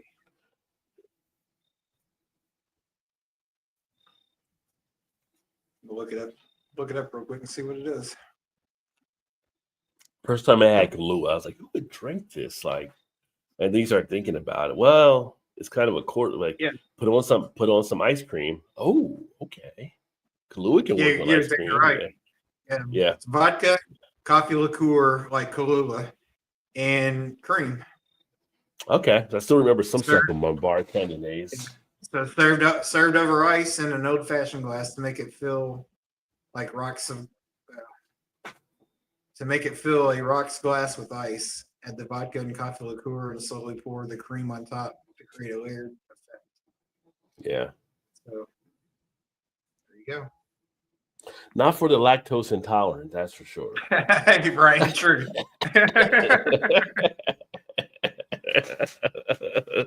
No, sir, not for you. I will say the Oktoberfest, so from Sonder, is a fest beer, and having it right after having a Yingling, which is a Merzen, you definitely get that difference between the styles for sure. That was one of the poll questions I put out this week on the post. If anybody hasn't done it yet, what's your favorite Oktoberfest beer style, whether it was Merzen or whether it was fest beer, or if you didn't have a preference, you can answer one of those poll questions there. But I'm definitely more of a Merzen type person. I like that maltiness and that sweetness up front, but fest beer is more toned down on the style. Yeah. I'd probably agree with you on that one. Yeah. Like that whole style in general is not my favorite. I say that, even though I do drink them. I don't know why I say that. I guess I've grown to like them more over the years, I guess. I don't know. Maybe it's one of those that just pisses me off because they all come out in October, in July, when it's not even time for that kind of beer anyway. But by the time it gets fall, then all the Christmas shit's coming out, and it's like, what is going on? Or what is happening with the beer world? Yeah. What happened to the seasonal stuff? Yeah, I'm surprised. This year they pushed it back a little bit more, which is great. I'm glad they did. I mean, it's still a little early for the August for the Oktoberfest or the pumpkin, but it wasn't like July that I saw mainly, which is great. Yeah, no, you're right. You're right. Yeah. I think it does seem like it was a little later this year. They said Miracle Whip does have eggs, but less oil and added sugar. Okay. I thought for some reason it didn't have that there. It says Duke is the new tangy king of mayo. I know a lot of people love it. Yeah, we've tried it. I mean, it's not bad for sure. Big Daddy says Duke rules. We still do the Hellmann's, or that's what she always prefers, so that's usually what we get. But I'm like you, I used to always buy the Miracle Whip until she's like, I don't want the Miracle Whip. I'm like, okay. Yeah, Vanessa gets all three: Dukes, Hellmann's, and Blue Plate. Which I never had Blue Plate. I've seen Blue Plate before. Me either. Yeah. Miracle Whip heating during cooking that makes it allergy safe. Okay. And we have JT grew up on Blue Plate. Was originally in New Orleans. Oh, nice. Okay. And yes, AT, I would buy the base commissary in Louisiana. Now I'm drinking the last of Kingmaker Eisbach, a fantastic collab between Pierce Brewery and Maplewood. Very nice. And things that rhyme with nice, please do not call ice, because now we have a Canadian guest in the house. And we don't want our Canadian guests getting deported anywhere. So. No, we don't. We absolutely do not. That's for sure. What's going on, Shane? Good. What's going on, guys? How are you? Doing all right. It's Friday. It's a holiday weekend here in the States. So let me ask you, did you have a holiday last week? Did you have a holiday last week in Canada? No, ours is this weekend too. Okay, because I know in England, they had like a bank holiday. And I don't know if you guys have observed a bank holiday in Canada or not. So that was the week before Labor Day. We had one at the beginning of the month, just like a civic holiday. But yeah, we're off. This is Labor Day weekend for us too. Okay. So. Oh, nice. Okay. Shout out to the laborers, right? So yeah. That's it. That's it. People don't want workers' rights, but they're taking a break on the holiday. Like, wait a second, that doesn't make sense, right? You know. Yeah, I figured Yeah. How's your dad doing? Good. He's he putters along. He'll be 77 this week, but he's still puttering along, But he's got out to bingo, so I figured, you know what, I'll come on here. I can jump on for about 45 minutes or so, and just chat and have a beer with the boys. Yeah, nice. Go run with the bingo crowd. There you go. Yeah. Well, I remember as a kid, my mom used to play bingo back in the day. She just turned. When I went to Jersey, she just turned 80 this year. But awesome. She used to go play bingo when I was like a kid or whatever like that and everything. And seemed like they had a blast doing it or whatever. I'm sure they were probably drinking and stuff too, but it was just like, yeah, they would go bingo, whatever night it was, and yeah. Yeah, my mom used to go play all the time too. She still does every now and again, but not like she used to. Like she used to go at least once a week, sometimes maybe twice a week. But yeah, now every now and again, like my cousin will get her out to go play every once in a while. So.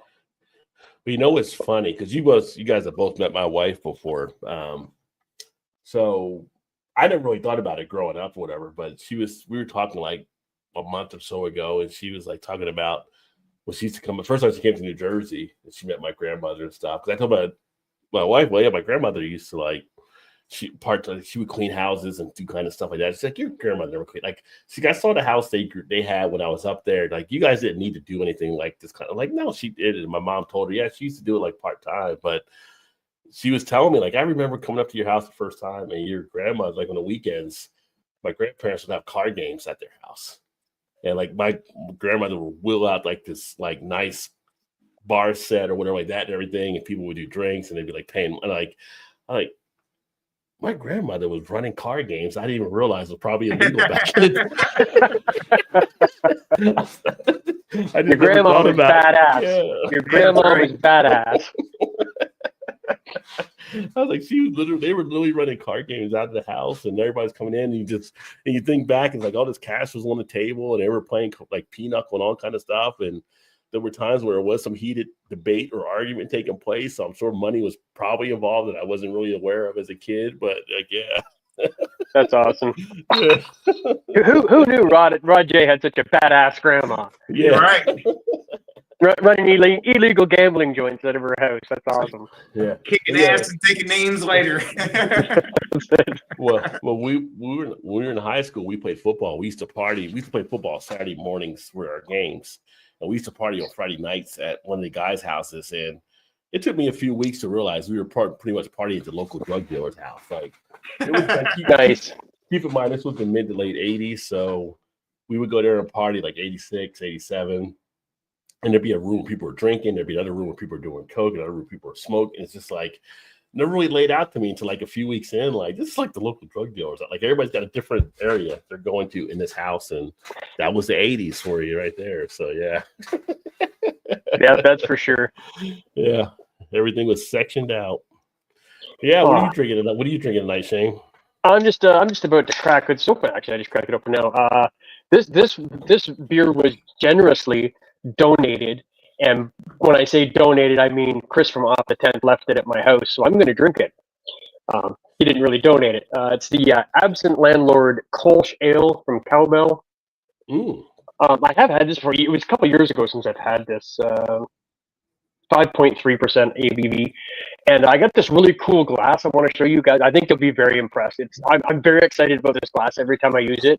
It is so super cool. This is like a legendary pint glass. I absolutely love this glass. Look at that. Look at that. I mean, look, who's that handsome guy on the front of there? Who is that handsome guy? See? Yeah, that's it. I'm right there with you. Yeah, that's it. I mean, you can't come on Rod's show and not drink out of Rod's glass, right? I know, right? You have to. It's like a thing. You have to do it. Best marketing team ever. Hey, I'm all about supporting other channels and helping get the word out. Yeah. Helping guys with creativity when required. That's always helpful. Always helpful. So, how did you enjoy South Carolina and getting all around there? And I mean, you guys have some great stuff. That you guys did you not hear enough from Todd already? I'm sure Todd's probably talked your ear off about it. Everybody has their own different versions of the stuff they enjoyed, though. You know what? It was amazing, and like I tell everybody all the time, I said, you know what? The beers there, like when we go to these events, are fantastic.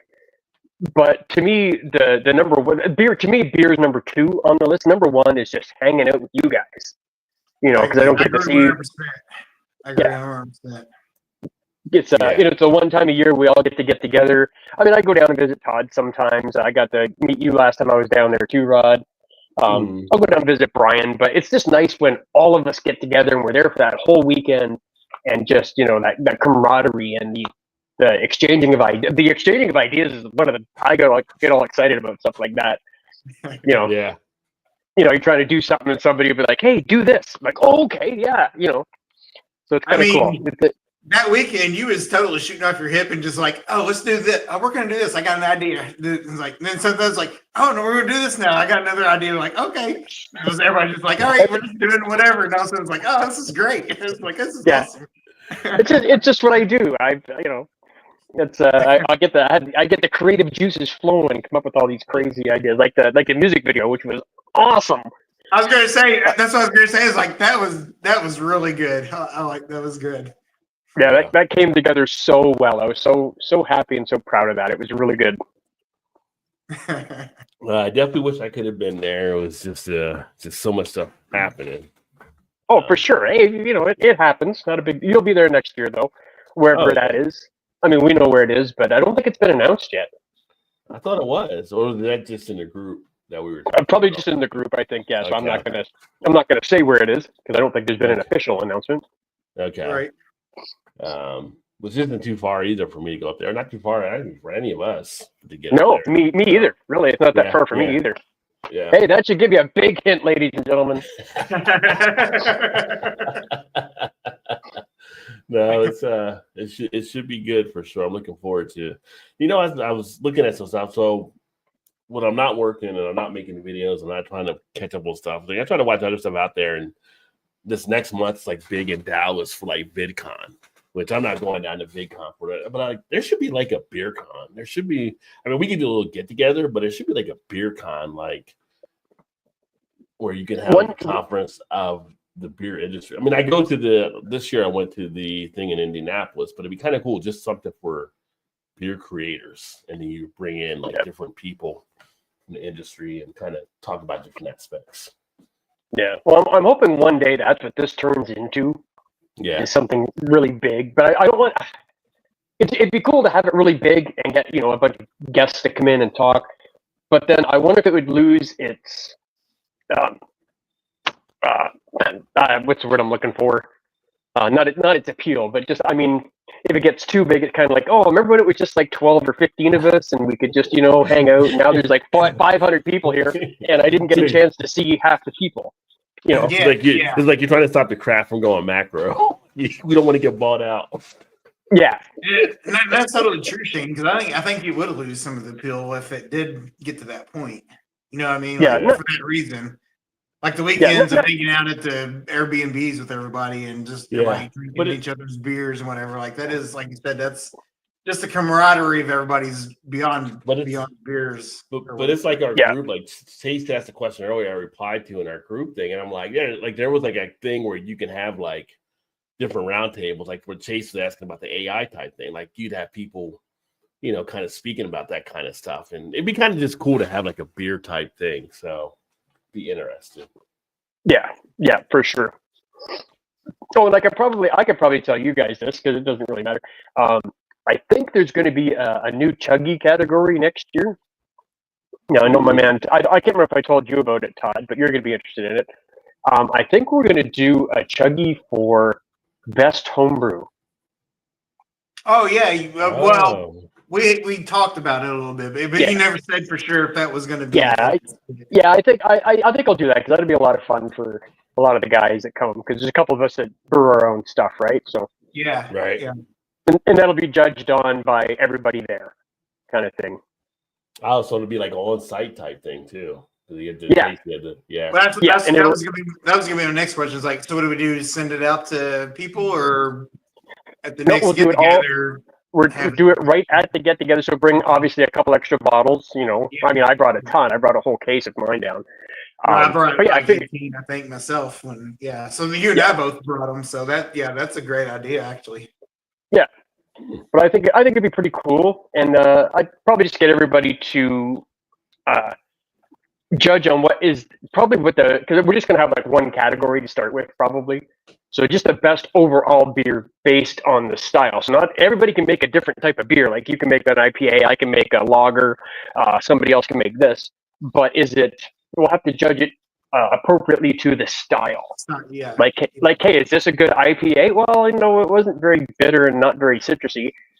Hey, was this a good lager? Well, I mean, a lager can win if it tastes like a lager's supposed to.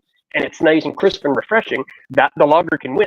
It's not necessarily what you personally think is the best tasting one, but which one is more appropriate to the style, because I think that's a better way to judge it. I think the only thing you might run into is then it's a matter of people actually know that style enough to feel comfortable versus how it just appeals to them as a beer. Right. But I mean, if all of I mean, there's usually like 12 or 15 of us there, right? So if we're all voting on it, if one guy's not really familiar, his vote doesn't really mess up too much, I don't think. There you go. Yeah. So that's I mean, that might evolve a little bit before next year. So, but I can get behind that. That's a good idea. Yeah, it'd be cool. Yeah, that'd be a good opportunity there. Yeah, just something different, right? Me, always thinking, always trying to come up with good ideas. Always thinking. JT Group on Blue Plate. Oh yeah, I think I read that one there. The Einstock. I'm sorry, for Kingmaker. I was thinking of Einstock. We saw Einstock when we were at Jungle Gyms. Einstock makes some good beers. Louisiana natives are rumored to have evolved a mayonnaise sack to facilitate digestion of mayo. Interesting. Didn't know that was needed to digest mayo. I didn't either. I can't remember the last time I had a White Russian. Used to go great with my smoke back in my smoking bar days. I do like a White Russian. I just haven't had one in so long. I haven't had one in years either. Now I need to go back in and grab that one instead, since we're talking about it. Now I have to go grab that one. Here's what I was gonna drink, and Rod, I lied. I totally got the Trillium stuff. Oh, you did get the Trillium stuff. Okay. See, I bought so much shit I couldn't even remember what I actually bought. So now I'm gonna go get the White Russian instead and drink that one. Yeah, I'm surprised Shannon didn't share the pictures because Shannon was taking pictures and video of us at Jungle Gyms this last weekend. I'm surprised she didn't put it in our chat, but it was a great time. We all got together and bought way too much beer. So me and Todd were like, "You see this one? You see this one? You see this one?" And it's just nice. like, I don't really need this much, but I can't get anywhere else. I'm going to go and get it. So yeah. Well, I'm hoping to get down that way in November. So hopefully I can hit up Jungle Gyms this. I mean, because Bucky's was a little bit of a letdown. I let Todd know what weekend I was thinking of. It's not. It looks good. It's not 100%, but it looks pretty good for that weekend, I think. So I'll definitely probably be passing by. I'm closer than Todd, and Jungle Gyms is here, so you can let me know too. Oh yeah, absolutely. I'll let you both know. I'm right. I mean, I'm right in the neighborhood, right? So it's Labor Day with the U. Hey, worst case it'd be another road trip, and we'll all just go back to Jungle Gyms. Yeah. Yeah. Either way, what's up? We'll figure it out. Grandfather went to prison for bootlegging. Well, we all got grandparents. Before you jumped on, I was telling Todd I never really realized my grandmother was actually running a card game back in the day, and Janice had pointed some stuff out to me. I was like, yeah, I guess you kind of was. And, Soup's grandfather went to jail for bootleg. So, yeah, I mean, you got to make it $1 here in the States doing something. Yeah, exactly. You don't have NASCAR without bootlegging. So that's true. Here's the White Russian one that I picked up at Jungle Gyms, Rod. So what are we thinking of it? Looks like chocolate freaking milk is what it looks like. Oh, really? It looks really white to me. There we go. Okay, now I can see it. Yeah. It might just been the reflection off the That is great down here, but it's not totally white. I mean, it's not super dark either, but it's a light version chocolate milk. But your mother must have heard you because she showed up then when you started talking about White Russians. Hello, Peggy.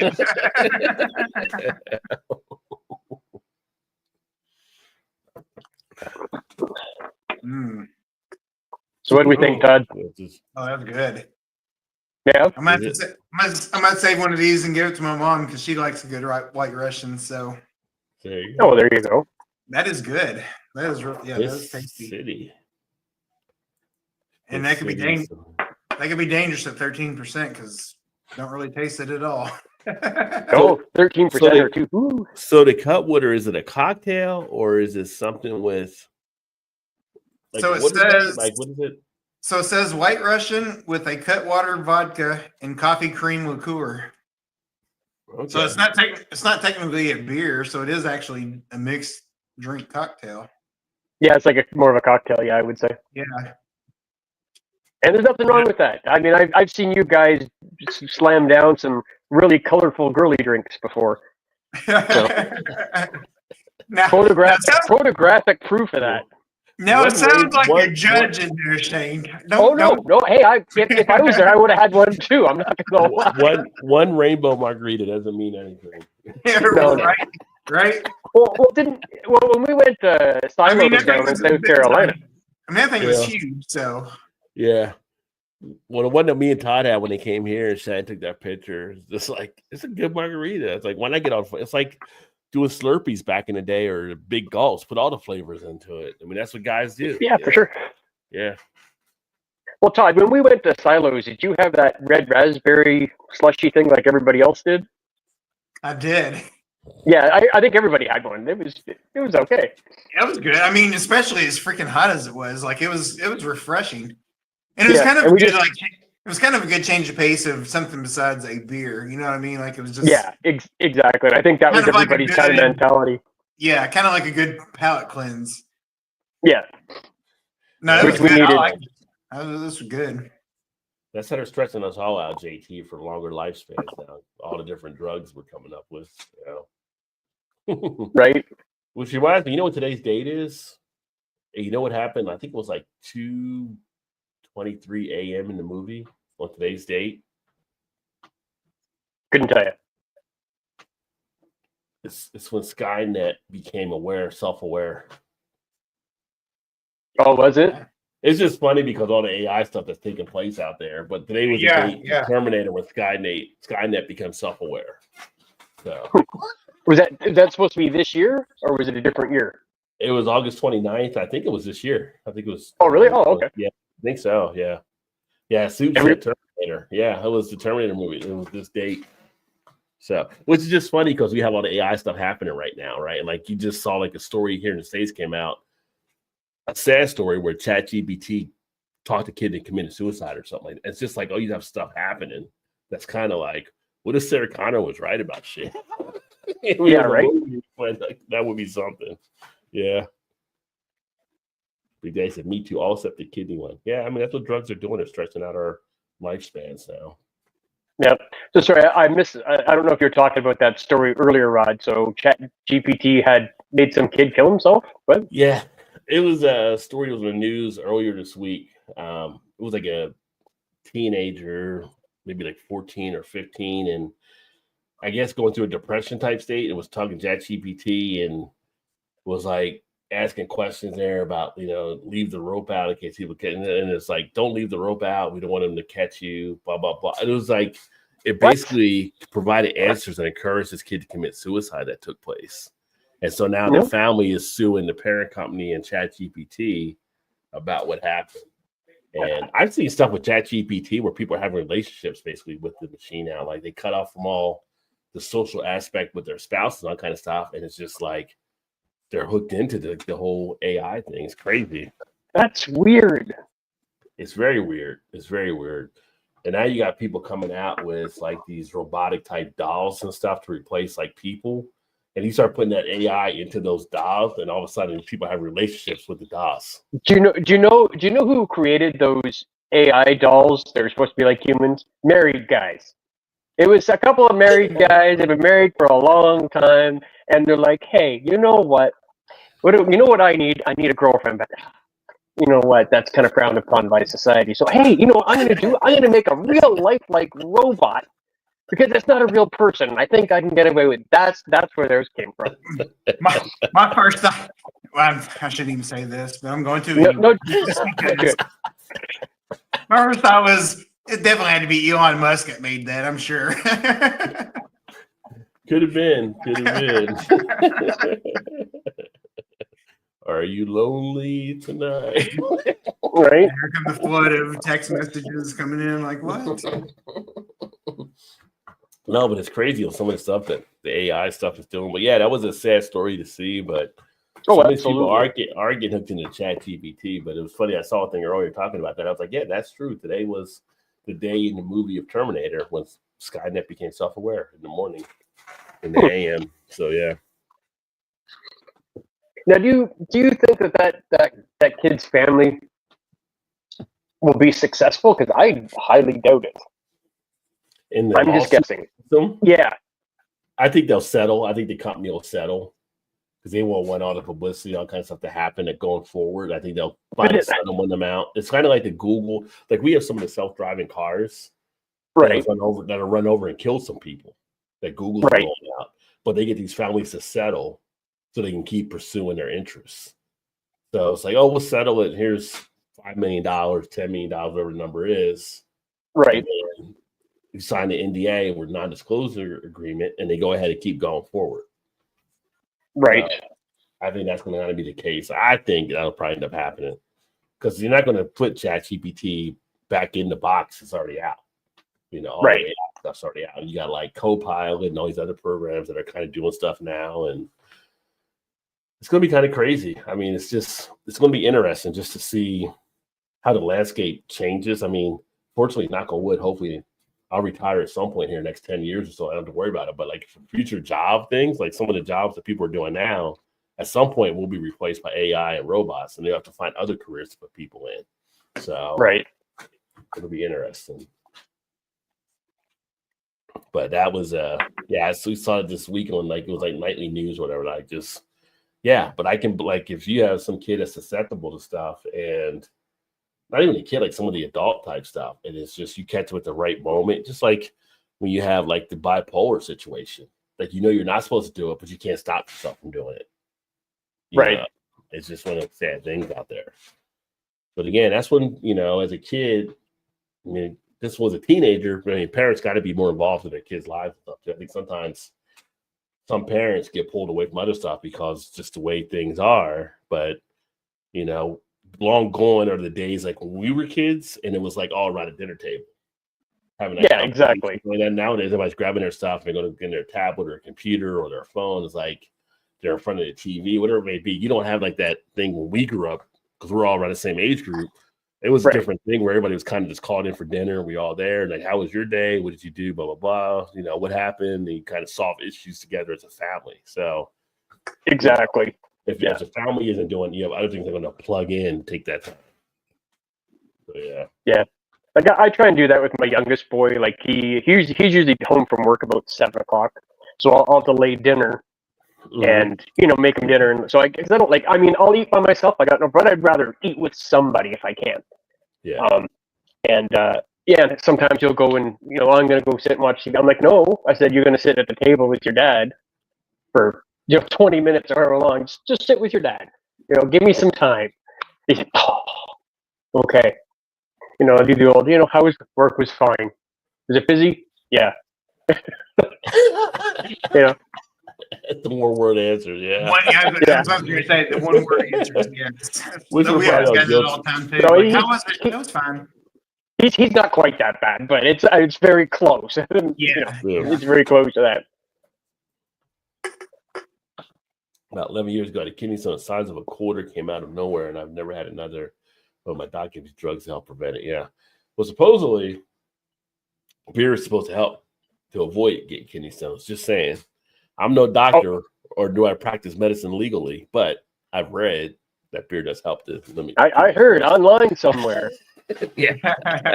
Because you can always trust the internet. That's right. That's right. No, it was from study. There were studies that were done. I'm sure there was. Just like bone density. I can't replace writers either.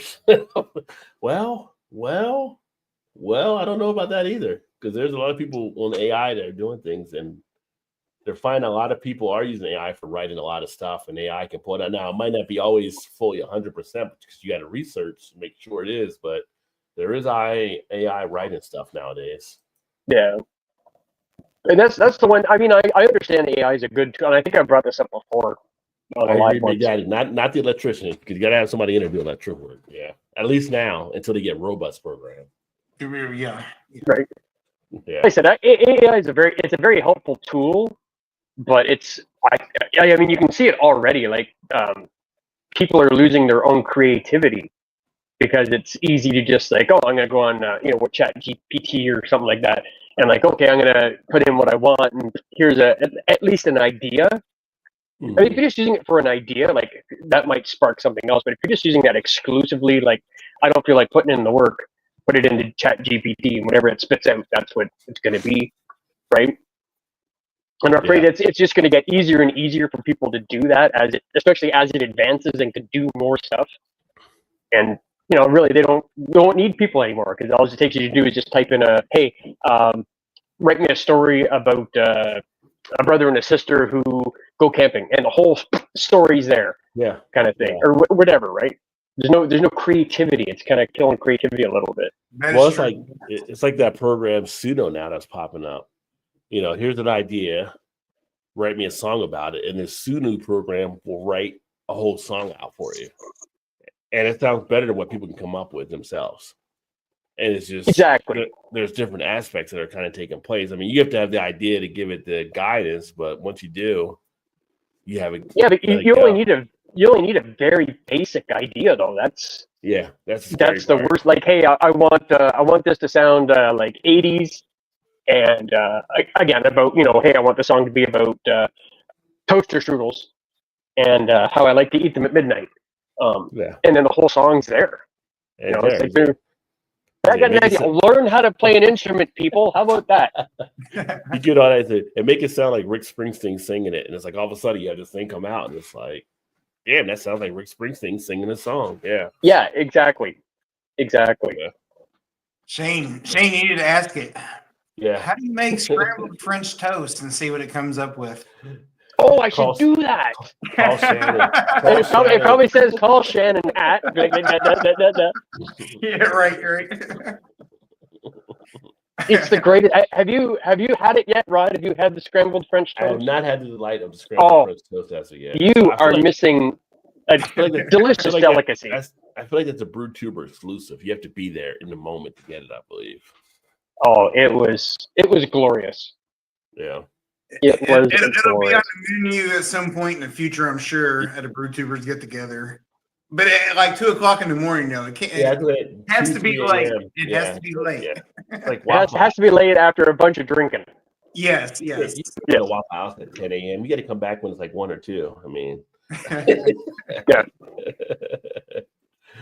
AI will kill us all. The thing is, if AI did become self-aware and it would realize like probably humans are the worst thing for the planet, it probably would try to kill us. Yeah. Oh, well, that's not wrong, right? They'd be like the two Bobs in Office Space. I fixed the glitch. Yeah. So you told the humans how to change? No, I just fixed the glitch. We don't really get involved in that. Office Space is still a classic movie. I love that movie. Yes, it is. Oh yeah, absolutely. Yeah. But speaking of new stuff, I've started watching the Alien Earth. That's been a pretty good show lately. I've kind of gotten in. I'm a big fan of the Alien series anyway. I don't know if you guys have seen Alien Earth, the TV one on FX. It's been pretty not. No, good. I haven't. If you like Alien, the movies, it kind of fits in between the first Alien and Alien Covenant. It's like the gap in between. And Okay. it's pretty interesting. This one FX, it's pretty interesting how they're actually doing it there.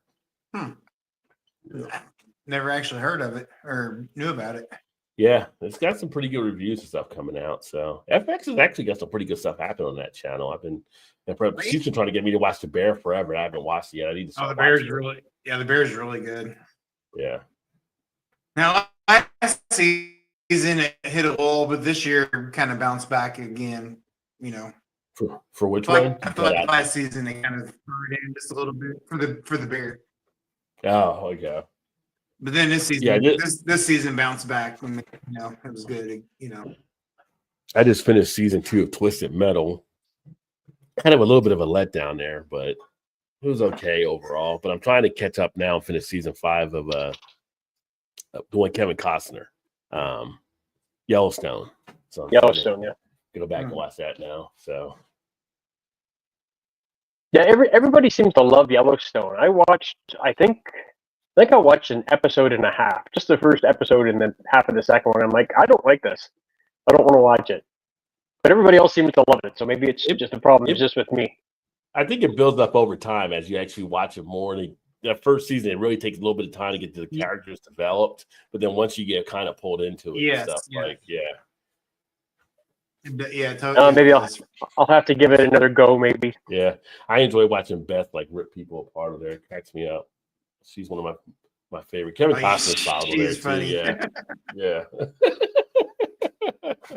Hey, I finished watching season 12 of Alone this week. Alone. Okay. I know nobody cares about that. Yeah, they had it in Africa, South Africa this year. Ah. They've never done it in like a climate like that before. Okay. We started watching. We went back and started watching the first season, even though we haven't got all the way through it yet. But we're watching some of it. Yeah. Well, you should get some ideas for your filming, which is due in 1 month, by the way. I can get watching Alone. What I can't get is Naked and Afraid. Like, why do they have to be naked out here in the middle of? I mean, I know. And you see people doing these acts, and I'm like, dude, you don't want your berries rubbing against that stuff. I'm like, what are you doing out here? Like, well, there's never going to be there's a 99.9% chance you will never be out in the woods completely naked and have no clothes. Right. Like that's not going to happen. Like, yeah, sure, you might. I don't know. Your freaking house burns down. Your whole neighborhood burns down. You got to go live in the woods. Hey, you got some clothes on though, right? There's no reason to be naked in the woods. Even at some point, primitive cultures realize, hey, we need to get some stuff strapped together and put it down between our waists here because I don't like how things feel. I don't know what to call them right now. I don't know what they are, but I don't like how it feels when it's rubbing across the ground. That's right. Yeah, I got this rash. I got this rash, you know. God. Yeah. Like, you went through the 3 leaves. The 3 leaves. What's going on? Oh yeah, the 3 leaves. There you go. It's always funny when you see those old like religious pictures and it's like Adam and Eve or something. And they got like the little leaf or whatever. Like, oh, they had Velcro back then. It's just sticking there with no problem. It must have Velcro. Well, yeah, right. Well, my thought was always like, what was the point? Were they like embarrassed? They're the only 2 people on the freaking planet. Like, Are you embarrassed? Yeah. Yeah. And no one from at that point. And no one has ever still explained Noah's Ark picture where it's 2 male lions. Just saying, you know. Just saying. Both those lions have manes. I'm just saying. Just saying. Science was strong even back then. Yeah. But yeah, they were persecuting Galileo and all that, Copernicus and stuff. You better say it goes this way or else we're going to kill you. All right. Maybe I was wrong. All right. Maybe I was wrong, yeah. All right, we'll do it your way then. Yeah, we're flat. Earth is flat. Okay, sorry about that. Oh my God, don't get me fucking started. That's been my most recent annoyance. Over the kids in the brewery? Even more than that, I think. Even more than that. No way. We need we need to have a discussion video about kids in the brewery at some point. I know we talked about it before. It's just going to be ranting and swearing a whole lot. I'll watch that one. I won't be a guest because I'll just be swearing a lot. Me, you, and Ginger. Ginger was like, he has his views on it too. Oh, he's as bad as me. We're both we've had several discussions on the subject, and it's like, no, they don't belong there. You know, we're very passionate about it. That's a good way to say it, I guess. Well, yeah, one of the local breweries where we're at here down the street from us, where we moved to. We were there one night having dinner, and a lot of people came in with their kids or whatever like that, but. Even Janice had kind of commented, there's like a lot of kids and stuff here, you know, like she's like, she's not a fan of going there now because of all the kids and stuff they had coming in. So it's like, yeah. Right. You know. Exactly. And like I've said before, like if I go into a place and there's a lot of kids, I'll go somewhere else. I'm okay. Yeah. There's another brewery down the street or another place, 10 minutes down the road. Right. Yeah. I will say the brewery we were at, they actually serve food and stuff, so they brought them in so they could feed the kids and they could drink a beer or like that and everything. Which is always kind of curious when I see parents come in with their kids, and it's like, well, both parents are drinking, so who's watching the kids? Like, and who's responsible? Like, usually if you have parents, like somebody should be more responsible than the other, or maybe not drinking. I see like both parents drinking. Yeah, and at the point they forget about everybody the kids. The kids are running around. Yeah. Well, everybody else in the brewery is watching the kids. That's what's happening. Yeah. The 5-year-old is driving home. Yeah. And here's the other good that you brought that up, right? If both parents are drinking, who's driving home? Exactly. That's what I always think when I see that there. Like, yeah.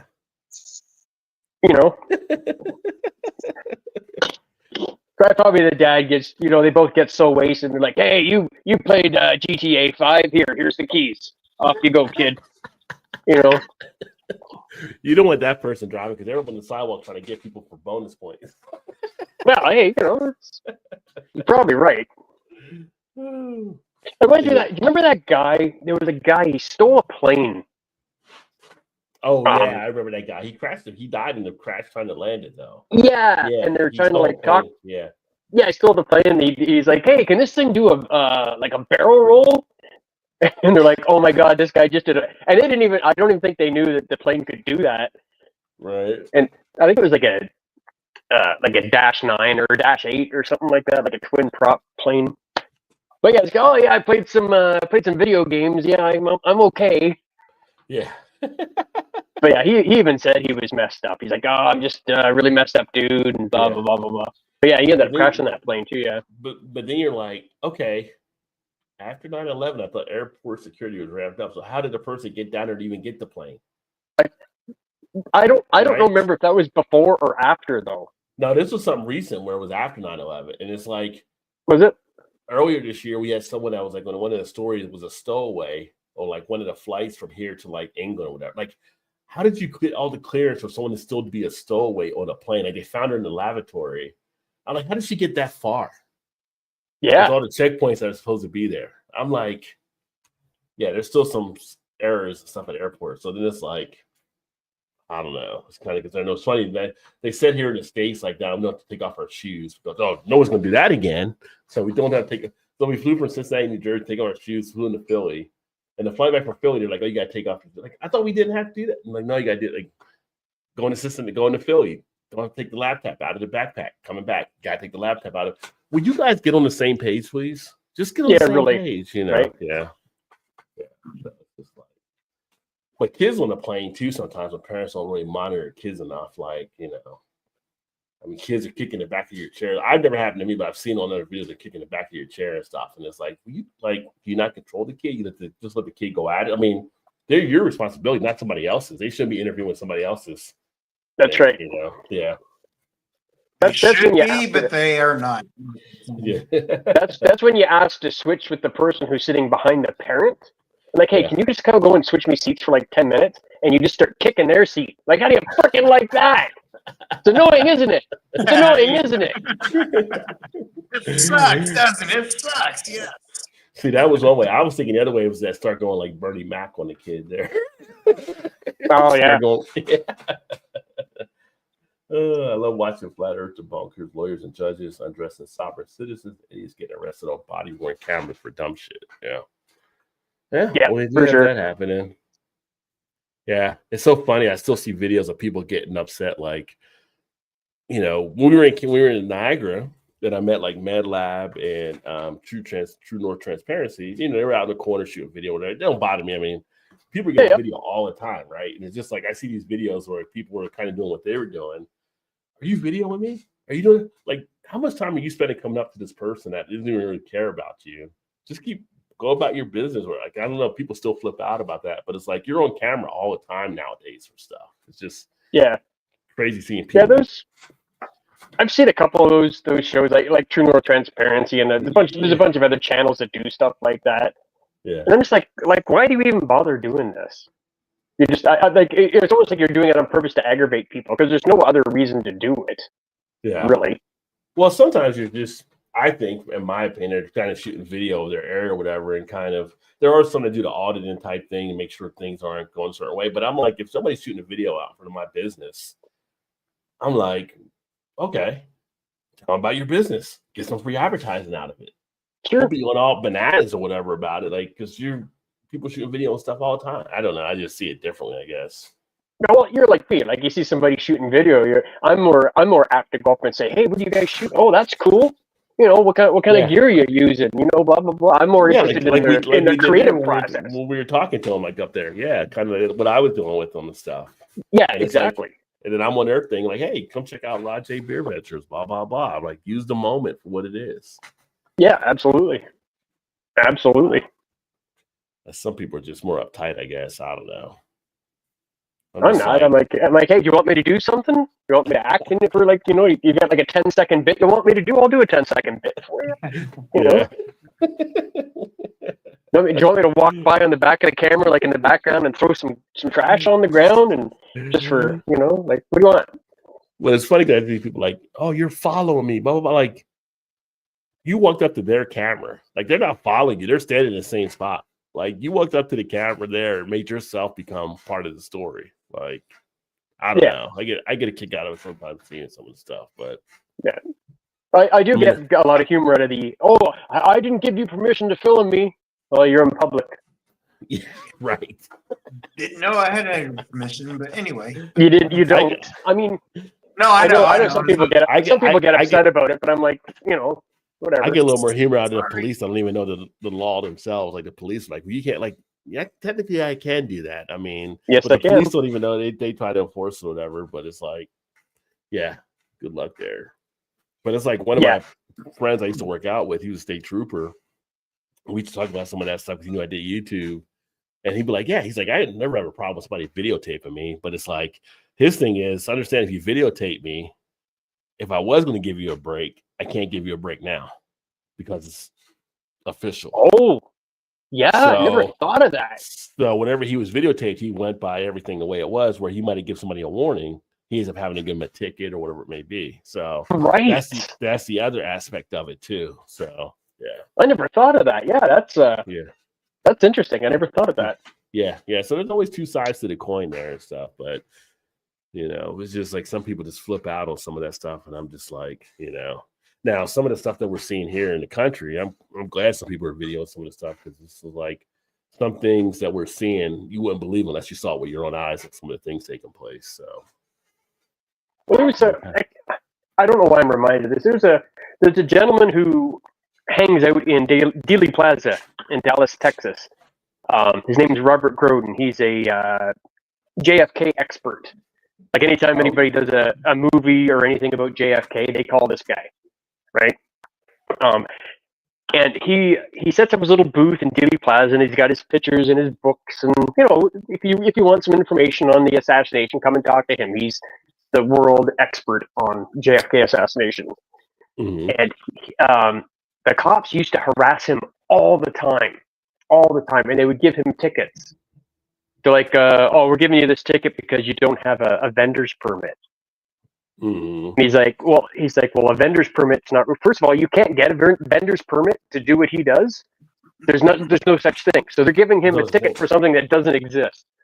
So this guy has gone and fought. I think he's gone to court, like, I want to say 38 times for tickets, and won every single time. Yeah. Because they keep trying to charge him with stuff that doesn't exist. Yeah. Because they don't want him spreading. He just discusses the conspiracy part of JFK's assassination, right? Right. Which I studied for many, many years. And I was excited. I actually got down there for the 50th anniversary of JFK's assassination, got to meet him. And I was so excited because I read his books and I've seen his documentaries, and he's like, rock star status, right? To me, anyway. Sure, sure. Yeah, but it was, same kind of thing. It's like these cops, some of the cops don't know the law, and they're giving him a ticket for something that doesn't even exist. Right. It just reminded me of that for some reason. Yeah, that's something that happens. Wouldn't surprise me with Texas, but it's just a lot of stuff where it happens, and it's like that's not really breaking the law, but yeah. And then you see like these judges are like they throw it right out and stuff. It's like no, yeah. So yeah, it's just a waste. It's a waste of time and money. Some of it, yeah, right? Yeah, that's the annoying thing. It's a waste of time and money. And taxpayer money, right? Just doing stuff. That's what I mean. Yeah, sorry, that's what I meant. Yeah. Well, it's like in DC, they get the National Guard stuff. They were showing stuff earlier where the National Guard was doing landscape and stuff that are pouring mulch and all kinds of stuff that in DC. I'm like, when you're picking out the migrant people that do the landscaping, somebody's got to pick it up. So now you just have the government pick up for something that would have been paid labor before. Hey, welcome to the National Guard. You're now the national landscapers. There you go. Yeah. Well, you got to keep them working on something, I guess, right? Yeah. But I poured another Oktoberfest from New England just to make some room so I could put my Firestone Walker in there too. So, oh, very nice. Yeah. So, I was actually at the liquor store today, and I picked up two pumpkin beers today, or three. Wow, two, three. Okay. I was like, hey, yeah, the guy was literally just loading them on the shelves. And I'm like, oh, it's a pumpkin beer. He's like, yeah. He goes, he just came in today. I'm like, I'll take a couple of those. Thank you very much, sir. Nice. So you're not getting American beers now, are you? Did they no American beers? Okay, because I know Warlock came out with the Maple Warlock, and I don't think you guys are getting it there because of everything taking place with the tariffs and American products. Hey, Todd, if you see one, pick me up one. I'll grab it in November when I come down. Why do you keep saying to Todd? Like I'm here too. Like you just skip right over. Hey, Rod, if you happen to see it, pick it up, and I'll pick it up from you when we hang out with Todd. Which beer was it? If Todd's your mule, if he's your mule now. Hey, I need somebody, right? It was the Maple Warlock. I thought it shame when that came out from Maple. I would. Do you just want one or you want a 4-pack of it? Oh, 4-pack. It's maple. It's maple. Of course, I want a It's Shane. 4-pack. Why not? Like, obviously, yes. No, I totally. It says maple on it, which automatically means that minimum 4-pack. You're right. Right. Okay. It makes sense. True. Yeah, because I wasn't sure if you guys were getting any of that stuff up there now. So, yeah, that's No, we got a shit ton of that here, so I'll definitely grab you one. And it'll probably still be here when you come down. So, but I'll grab you one. I'll grab you one just in case. Yeah, please do. That'd be awesome. Yeah. Thank you. I don't know if Ty got the beer that I got when we were there at Jungle Gyms again, but it was. Did you get the maple bacon coffee stout? I didn't. I knew you. I was going to, but I didn't.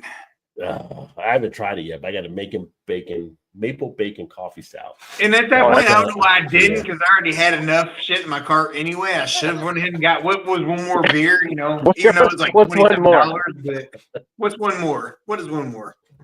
Let's see if I got it on my Untapped. I put everything in Untapped, so I know how to track it all. That sounds awesome, though. Maple bacon coffee porter. Ooh, man, right up my alley.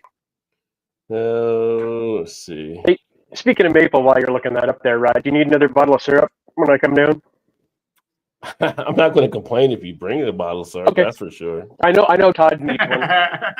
It's been 2 months since I gave him his last one, so it's probably been empty for 7 weeks. I'm down to 1 bag of bacon in the freezer finally. So you're not done that bacon yet? You gave us a lot of bacon. It was a lot of bacon. Oh my God. Okay. All right. So this is from Wandering Monsters here in Louisville, Kentucky. It is the maple bacon coffee base beer barrel for 2+ years at Cycle Brewing in St. Pete, Florida. Adjuncted and packaged at Wandering Monsters, Cincinnati. The variation conditioned on maple, vanilla, and maple bacon flavored coffee. That sounds delicious. Yeah. And Wandering Monsters has been one of the breweries getting a lot of buzz here through the Cincinnati area, so I'm looking forward to trying that one. Yeah, there were so many does sound amazing. Freaking phenomenal beers that we came across. There was one from I totally effed up on that one. I should have totally got that one. Well, we got the Equilibrium beers. One of them was the Window of Opportunity. And so it is aromas of Nutella and fluff leading to big flavors of Hershey syrup, coconut, snowballs, vanilla, caramel macchiato, and graham crackers. The beer is the liquid version of a Malamar dipped in sweet coconut flakes with a silky, decadent finish. That's one of the beers that we picked up. You know what that sounds like to me? Diabetes. Pretty much. I mean, that sounds like it would be really sweet. Woodford's gonna be knocking on your door. but then from Equilibrium, we also got the triple stack coconut cake, which flavors are stacked high with chocolate fudge, toasted sweetened coconut, and sweetened condensed milk with a nutty almond finish, harmoniously wrapped up into an extra creamy mouthfeel. Triple stack coconut cake is definitely one of our recent favorites, but we'll wait for it to tell you how it actually stacks up for you. So, yeah. I mean, they sound good. They just sound really sweet. Like it's probably like a one and done. Oh, they're definitely pastry styles, but they're big bottles too. They're like the 16.9. So it's kind of like, you don't want any more than what they actually put into it. No, you share the bottle with your friend and move on to something else. But that maple bacon coffee, ooh, it sounds really good. Sounds great. That does sound great. I'd be all over that. Oh, then we got the Monsters. That one with the Monsters and L. together. They did a chocolate espresso stout. The Big Bad Baptist cinnamon roll, chocolate banana, cherry bliss. God, yeah. There were so many fantastic beers they had there. I don't remember if I've had anything from Big Bad Baptist. If I did, I've had one. Well, it would have been for Epic Brew, and Big Bad Baptist is one of their beers they put out with variants. Yeah. Basically, it's kind of like Bourbon County, but better, but better, and more of a value actually. What? Better than Bourbon County? I like the Bourbon County series. Well, it depends on I guess it depends, maybe, but it's definitely right there. And you get you'll get they used to come in 22-ounce bottles, and they'd be like $16.99, $17.99 versus what you would pay for the Bourbon County. It would be just as solid. Now they have them like in 16-ounce cans, but like $12.99, $13.99. So still their variants are on par with the cost of the regular base from Bourbon County, and they're solid. Okay. Yeah. Shane, I would say I'll probably still have some here when y'all come down. So Okay. that could be in the bag for you. Okay, I'll be perfect. right back. I'll be right back. Yeah, you go, Rod. We got the show. Don't you worry. We got it covered for you. So now I'm doing the pumpkin ale also. Oh, perfect.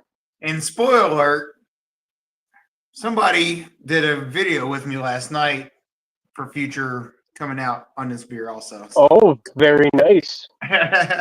Very nice. About goddamn time. Hey, right? That's all I'm saying. About goddamn time. We actually did like 3 videos yesterday, so there'll be a few of them coming out. Yeah. Perfect. Man, I got so many videos coming out. Like I think I have 3 or 4 a week, and they're already pre-uploaded. They're ready to go. They're uploaded already. I got 3 or 4 a week until the end of September. Like some of those are still like the North Carolina beers from the get together. There's a couple thrown in there that I just picked up old reviews, some newer ones. But yeah, I'm good for like well over a month with 3 or 4 a week. Nice. Yeah, That's so many. Right up to the lead into All By Myself season 4. Which I'm sure I'm probably gonna do it too, but she's definitely doing something Perfect. here in a couple weeks. That's good. I've already got a folder for her on my computer that I can throw her videos in. It's already sitting there. It says Shannon right on it. Yeah. So her and a couple of friends. Yeah. So her and a couple of friends are going back to the Airbnb that we stayed at before the get together in North Carolina. Okay. So they're going there, and not next week, but the week after. Or no, let's see. Do I say hi to Todd? Yeah, not next week, but the week after. Yeah, it's like the 8th or something like that. They're all going there for the week, and Sherry said she was going to shoot a video for All By Myself. Perfect. Suanne's off to the side here. She says hello. Hey, she's all kind of messed up, ready for bed. So. I was like, "Hey, you want to say hi to Todd?" And she's like, "No, not really." Hey, hi, Suanne. We miss you guys. Todd says hello. He misses us. Yeah, I miss them too. She misses you guys too. And Shannon may be up in bed now, but she says hi also, I'm sure. I'm sure. Todd says Shannon's probably in bed, but she probably says hi too. So I was like, yeah. You're right. Of course. Yeah. Of course. I say hi. I said hi. So yeah. Oh, Rod says hi too. Oh, hi, Rod. Yeah. How do I get one of those breakfasts shipped to the States? Oh, you should have been. Yeah. You should have been to the get together. You could have had a fresh breakfast every single morning. That's crazy. And a really awesome taco and nacho bar on what night was that? Saturday or Sunday? I can't remember what night that was. Get a taco? It doesn't matter. It was great. It was great. Yeah. Suanne and Shannon decided. They're like, "Oh, what are we doing for dinner?" Oh, there's nothing planned for dinner. She goes, "Hey, why don't we do?" I can't remember. It was one of their ideas. I can't remember who it was. I think it was actually Shannon's. Believe it or not. That was the day we went to Asheville, wasn't it? Is that when they went out and did all that? Yeah.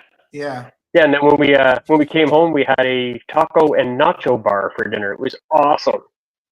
It was absolutely awesome. Yeah, I could damage some tacos. I'm sure you could. Sure you could. It was good though. It was good. It was nice. It was good. I mean, and pretty easy to make, really. Just tacos and nachos. Yeah. I'm reading Chase's comment in our group thing. He's trying to work his AI for a video, whatever, but he said, "Don't ask Shane to do all my graphic work," and not ask Shane to do all my. Well, he messaged me earlier today, just text message, and asked me to do something. He's like, "Hey, can you do this?" And I'm like, "Probably." Yeah. And then he never got back to me. So I thought maybe when I said probably, maybe he didn't take that as, "Yeah, I'll do it," because I'll do anything for anybody. You guys know that. Yeah. I'll have to message him back. Yeah, dude, I'll do it. Just send it. I'll do it. I don't care. As Christmas gets here, will be pitchforks. Could be. Could Yeah. very well be, sir. Think of the old couple out in front of the barn house in that old picture. That's a bold claim, JT. Chicago, best tacos outside of Mexico. I'm sure there's some people out of Texas that might disagree. Ooh, Or Arizona. that's a hot take right there. That's a hot take. Yeah. Yeah. I don't remember if I had tacos. when I I'll was give you the down best there. burger. I'll give you the best burger. Because you all know how I feel about Bad Apple, but I mean, I never heard Chicago and tacos in the same sentence, to be honest. yeah. I'll give Yeah, you popcorn. Garrett's popcorn. I'll give you the popcorn, but yeah, tacos. I don't know You're about right. that. Yeah. Burgers, yeah, with Bad Apple for sure. I'll give you that. Just that alone. I mean, you have a Chicago style deep dish pizza. Not Oh, saying it's that's- the best, but it's what it is. that's But- damn good. I don't care what anybody says. That's damn good pizza. I mean, I grew up in Jersey, so I like it thin and folded, baby. Folded. If it ain't folded, it ain't pizza. Yeah, Oh. yeah. I'm trying to think. The little grease running down your wrist. Yeah, I don't think we had tacos when we were down in Chicago. The deep dish pizza we had, and I absolutely loved it. I ate way too much of it, That can but happen. yeah, oh, it was so good. It was so good. To Chicago, I tell you what, Chicago eaters. I guess maybe it's the winters are there, but they know how to put some food out there. They'll make sure you're stuffed when you leave. So I will Oh, say, absolutely. when Shannon was in Chicago and JT took us to damn, what the hell was the name of that? What was the name of that pizza place, JT? But it was freaking great. yeah, It was fantastic. well, it's probably Can't less than remember a the name million. off the top of my head, but it was really good. It's probably less than a million now, JT. I've seen some of the ice videos, so unfortunately, no. A million Mexicans. I tell you, one of the cities I've been to. where- Pequod's was the name of the pizza Oh, place. and it was so Pequod's. good. I've heard it was so good. I've heard of Pequod's, but I've been there. Is it better than Dunham Day? Unfortunately, I'd say yes. I mean, it's different. Really? It's a different Wow. style. It's a different style. But Down Day's pizza, his pizza is really good also. Yeah, he said Pequod's. And he Yes. said Bad Apple has a second location. They're expanding. I don't know if I want him expanding. He started expanding. He started Why? winning down the Yeah, product why? a little bit. Why? It's like distribution in beer. Like, just stay in your area. No, don't go chasing waterfalls. Stick in the lakes and used to. Wow. So Shane, you really did like that pizza there, right? At Dunham Day, it was amazing. I loved it. It was No, so it's great. really good. No, it is really good. Like Well, but it's a different style from what it wasn't like a deep dish like Pequod's was. It's kind of Right. thin, whatever, crispy, whatever. So they're But kind that of was different a- styles. But the one at Dunham it's really good. But that was Yeah, in it's really Chicago, or was my that favorite. was that Chicago or Indiana? Indiana. And, No, okay. it's like 10 minutes from our house. Okay. At the brewery, like It's- right down the street from our house. And what was the gentleman's name? Is it Scott? That made the pizzas? I can't remember what his Jeff. name was. Jeff. I knew it was a freaking simple Jeff. name. Yeah, Jeff. Yeah. Yeah. So he Yeah, he had a pizza joint. He had a pizza joint and the place that he was renting from, whatever, skyrocketed the rent. So he moved out, and the local brewery's like, "Well, come here and just serve pizza. You can serve pizza out of here," because they really didn't have food. So it was like a win-win for both of them. And like he's Yeah. probably brought so many customers to the brewery that nobody probably knew that they were even there. Because I always hear all the time, it's like, I didn't even know you guys were even here before. I'm like, well, they've Yeah. been here for like Okay. 10 years. Well, how did you not know that? But Yeah. now that the pizza But place what is there, everybody knows. Now it's getting popular on both sides. Like, yeah, it's a Right. good fit. But yeah, no, his pizza is really good. Yeah. Well, we'll definitely go down there when I come down. We're definitely stop by there because I got to have that pizza again. It was good. Everybody likes a good pizza. Well, yeah. Who doesn't love a good pie? Good pizza pie. Can we get some Cincinnati chili? Yeah, I mean, There you go. price too. It's like it's not expensive either. But Cincinnati chili is not the chili you're used to. That's for sure.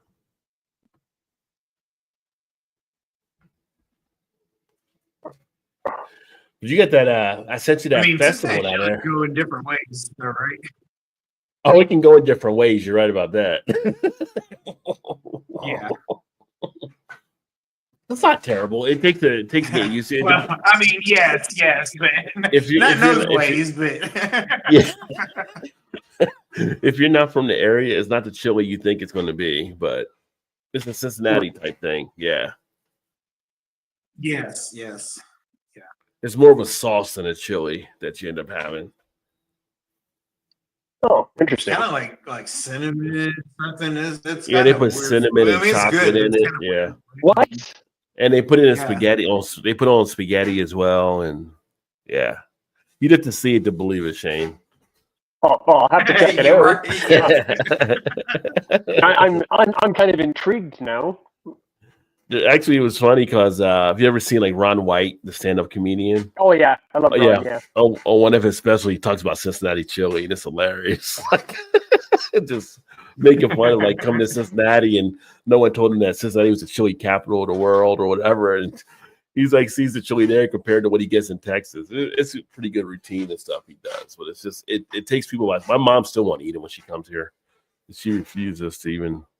She had it one time, and that was it. Like. I mean, it is a beast of its own. Like it is like nothing else for sure. Yeah.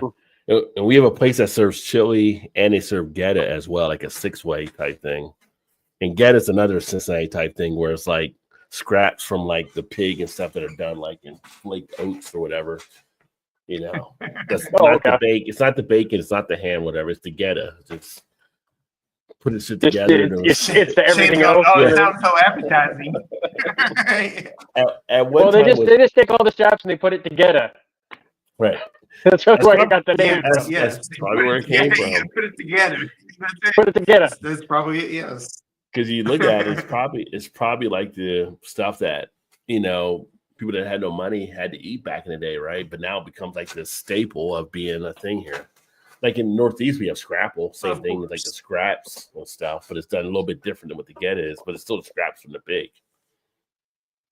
And that's a big thing in the Northeast. Ooh. Yeah. They have potato pancakes here too.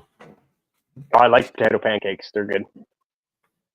But I got to tell you that being down in the South a couple of times, I mean, I've been down there quite a few times now. But that's pretty much ruined me now. I mean, I have my own container of grits. I eat grits regularly now. How do you eat your grits? How do you eat your grits though?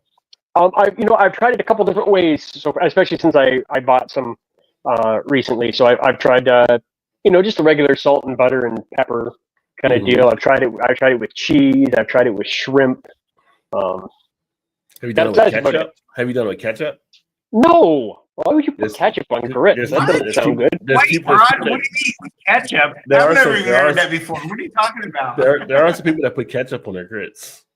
There are some people that do it with ketchup on grits. I don't think that would be good. I don't either. I don't think so. There's people that do it. They do ketchup on eggs, and they do it with the grits as well. Well, I've heard eggs. I've heard grits. Some people in the South do ketchup on their eggs. You don't put ketchup on eggs. Jesus I don't make the rules. No, I knew the eggs part, but I never heard it with grits though. Like, what is that? God. And some people do the sugar on the grits, but I'm more of a pepper. What? No. I've heard sugar. I've heard sugar also on the grits. But... Yeah. Like, are we talking white sugar or brown sugar? No, white sugar. They put white sugar on the grits. Yeah. And they'll do a syrup on grits as well. And I've heard that also, yeah. Yeah. Syrup I can see. Get a nice Canadian maple syrup over top of that. I'm just like a grits and butter. And butter some and pepper. Cheese, maybe sometimes cheese also. But cheese can work. Cheese is fine. Yeah. I like the salt and pepper butter or salt and pepper butter and cheese. And I'm at home in Northerner, so I'm just saying. But people in the South, I know they've done that other stuff too. Have you had the sausage and gravy? No, I've had I've had biscuits and gravy, not sausage and gravy. I'm sorry, biscuit gravy. Well, the sausage gravy, biscuits and gravy with the sausage gravy. I've had that. Yeah. One time when I was down visiting Brian, he took me out for biscuit. I'm like, yeah, I'll have biscuits and gravy. I'm in the South. I got to eat like the Southern people do. You know. I mean, first time I had it was only a few years ago. It's the first time I had it. I never had it until like about 2-3 years ago for the first time. Oh, me too. I remember when you had that. Yes. Yeah. It was like fried. It was like fried bologna. It was a late thing that happened in my life. Yeah. Fried bologna was a late thing in your life. Like about when did we do that beer fest? Like 2020, right? So right before that. I don't know if it was that far ago. Remember, because we did a survey at the beer fest. Wasn't it 2020 the COVID one? Oh, you know what? You're right. Yes, it was before COVID. Or right before COVID. Yes. Yeah. Yes. So no, you're right. You're right. 5.5 years ago, the first time I've had that. Yeah. Yes, exactly right. Yeah. And so many people were surprised I never had like fried bologna before. I didn't realize it was that thing going across the country, like fried bologna. But yeah, Rod was going around surveying everybody's like, Jeff, fried bologna, or it's like, yes. He's like, really? Because he's like, he never had it at that point. It's like, I never had it before. Well, he didn't even know it was a thing. I'm like, I didn't know this. Christ, I can't even tell you how many times I had that as a kid. I mean, my parents were poor. Right? So I mean, we had it a lot. Shane, that's why Shane always says Rod's so bougie because he never had fried bologna. He's like the upper echelon of whatever, Well, the most common answer I would get when I never had it was like, "Oh, you must have been rich." I'm like, "No, you're right. Yes. Actually, I was not rich. I was not rich. I didn't know." No, you must have been if you never had fried bologna. I mean, God. Right. JT said, "Look up grillades and grits." What are grillades? I don't know. Oh, but see, JT's from New Orleans, so he's probably got some other Southern thing for you there too. Yeah. Hey, I'll try it. I'll try anything. I don't care. Butter and sugar and grits every morning in the Army. See, butter and sugar. There you go. Okay, I got to try it then. Maybe I'll make that up tomorrow. I'll make up some grits and try the sugar. Grillades, not grillades. Grillades. Oh, grillades. Grillades. Grillades. Okay. Yeah, I have to look that up. Yeah, there's a team of two guys. I don't know if you've ever seen them before. They post stuff on Facebook all the time, but I think it's Joss and Jace. They're from the UK, and they came through America and was going through trying different foods from across the country. Two of the funniest things that you watch is this is like two UK guys, like younger guys, like in their 20s or whatever, just blown away by the American food compared to what they were saying they were getting in the UK. And it was just like hilarious watching them just try stuff like this. And like they went to West Virginia, and there's a place in West Virginia called Tudor's. It's a biscuit world. And they went there and they were just like amazed by these big ass biscuits. They get this big biscuit and there'll be like ham on it. The ham's like hanging off the biscuit and all. I mean, it's just like Southern type breakfast sandwich you would expect to see. And they come out and they got the Tudor's hat on and the Tudor's shirt. Like they bought all in the Tudor's, and then they go to other places and they're just like, and then they go back to England and they're like all sad because they can't get the American food anymore. And then they find American restaurants in England now and they're like so happy again. So if you ever get to see Joss and Jace, it's hilarious. But they were just like talking about how good the American food was they were having here compared to being back there. Well, is it really that good, or is it just because it's different? Probably because it's different. Although, I guess we've got like little pubs here, so I don't know how authentic they are to being over in the UK. And I've had some of the meals and stuff they have from over there, but like some people talk about UK food being bland and stuff, but the stuff we have from the pubs here doesn't seem to be bland to me. But I don't know if we're seasoning it differently because we're here and not there. Well, it's probably been Americanized, right? Yeah, you're right. Yeah, absolutely. But kind of like Chinese food. Yeah. You go to China, what do you order for Chinese food if you want Chinese food? Because they don't have things in Chinese food. So, and they're like, you go in there, like some Chinese dishes we have here, they don't have there. It's kind of like if you go to Mexico, there's some Mexican dishes we have here. They don't know. They don't have a fucking chalupa. They're like, what are you talking about? We don't have a thing called a chalupa. Yeah, what the hell is that? Yeah. We don't make that American shit here. Yeah.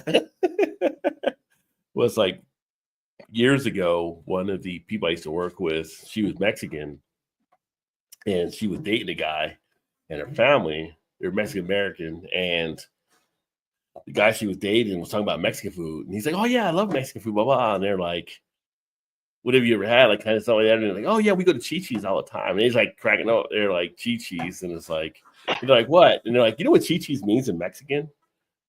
And he's like, no, like it's basically titties is what it is in Mexican language. And it's just like none of the stuff they serve at chi-chis you get in Mexico. It's like that's like an American thing that you actually get. So like chi-chis are like the Mexican Hooters basically here. So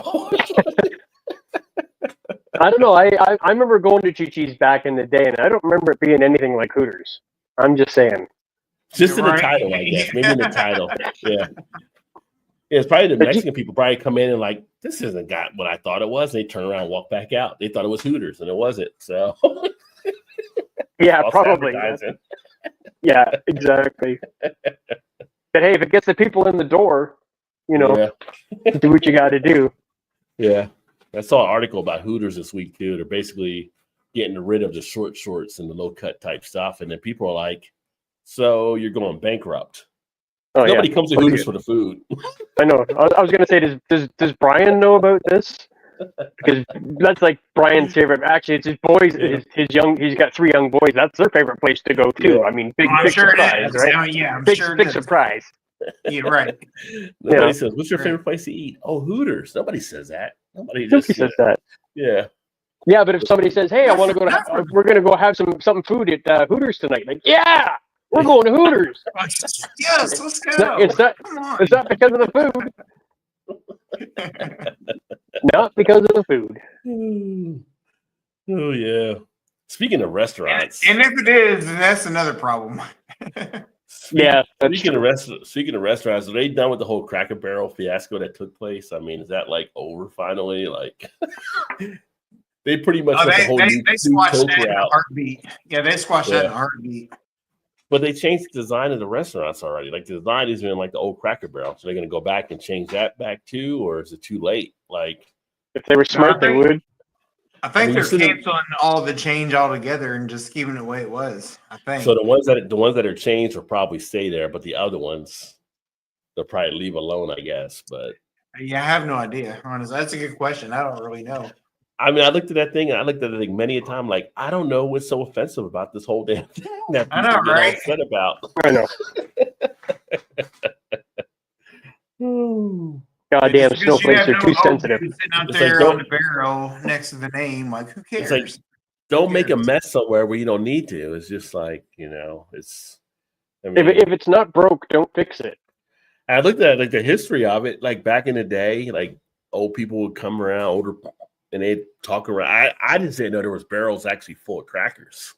But apparently back in the day, they'd have barrels full of crackers, and it was kind of like the watering hole. Just like, the water cooler at work, people would just conversate around it and they eat crackers out of the barrel.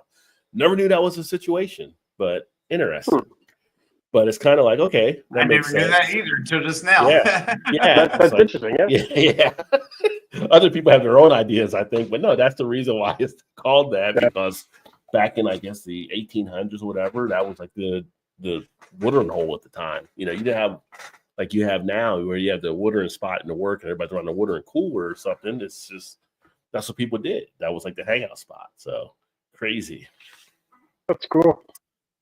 Well, listen, guys, I'm going to jump off here because my phone's down to like 4% now. But, okay. Yeah, I didn't charge it before I got on. But hey, great seeing both of you. Always good to come and chat and have a quick beer. And hopefully I'll see you if I don't see you on a live, which I'm sure I will. I will see both of you probably in November. Yeah, definitely. Absolutely. Should be around. All right. Well, take care, guys. Have a great night. You too, all right, Shane. Brian, how you going? Talk to you later. All right. Enjoy the Cheers, holiday guys. weekend. See You as well, sir. Cheers. Cheers. Maplewood Fest beer. Well, there you go. That's festive. What's up, Sammy? Happy Labor Day weekend, my friend. Evening. Damn, first bologna. Damn, fried bologna coming soon. Great memory. Yeah, it's just, you just never know sometimes and stuff like that. It's just, I had not known about the whole thing. And yeah, it's funny. I actually enjoy it, but it's funny now seeing that restaurants actually put it on their menu. I know. Now it's like, oh, fried bologna. Yeah. Like, really? Now you're trying to charge people an arm and leg for the bologna. Like, what is going on right now? And they get all fancy with it, but it was like, yeah. So that was like, okay, for people that didn't have money, that was like a sandwich, but that was like being all fancy-fied or whatever you want to, how you want to say it. So, but I ate bologna. I just ate it cold. I just never fried it back in the day. I mean, we all grew up with the Oscar Mayer jingle. So, yeah, I was an Oscar Mayer kid. Yeah, there you go. When Maplewood's extensive lineup brewed at their newest facility downstate. Oh, okay. I didn't know they had a new spot down there. JT said cheers and welcome to Sammy. Doing well, brother. How you been doing? Just trying to keep my head above water, trying to keep busy, trying to get more stuff going on the channel here, which has been crazy because the work's been so busy, but trying to get the lives back. So we're doing this like every other Friday, having a happy hour, and then the other Fridays having the beer news with Dave from Beer in Front, and trying to get more stuff lined up. I'm actually going to be doing a lot of recording this weekend on some different topics to share on the channel. Going to get into the Brew Dog controversy and some of the Oktoberfest type stuff. So stay tuned for that. But great to have you here. Stay tuned. Yeah, definitely. And then Tom, what do you got going on your channel now? What are you doing over there? So, like I said, last night her and I did. I got her back in. Spoiler alert! Spoiler alert! So we did 3 videos last night. So they'll be coming out at some point here in the near future. But other than that, nothing really, nothing major. Okay. Just some reviews here. And well, you got enough beer to do some more reviews. I know that. I know, right? Yeah. I mean, that's part of why I wanted to go with them. I want to get some beers to bring back and do reviews on. Even though I'm drinking several of them tonight, but I'll do a review on them also because there were like 4 or 6 packs of them. So still got some of those left. There you go. Nothing out of the box coming up other than just the basic reviews of things. So. Big Daddy, we're among friends. You don't gotta lie to us. Talking about Hooters wings are great, Yeah, I don't know about great, but they're okay. They're passable. I mean, I've done many a fantasy football draft in the past there at the Hooters, and but let's face it, you're not gonna put their wings up in a lot of other wing places that can do better. Right. Yeah. Which is why most of them are out of business now. So right. You're not saying, you know what? I feel like I want some Hooters wings tonight. Like that's not coming out of your mouth. You're like, I need something to eat. Oh, there's Hooters right there. Let's go grab some stuff at Hooters. All right, we're going to Hooters. Like, it's not like you're planning to go to Hooters. I feel like it's more like you end up at Hooters. Because I feel like it's because our generation, back in the day when we were youngins, going to you see boobs that have wings and whatever, and hang out and drink a beer or two or whatever. Now that we're older, nobody else is going there because it sucks.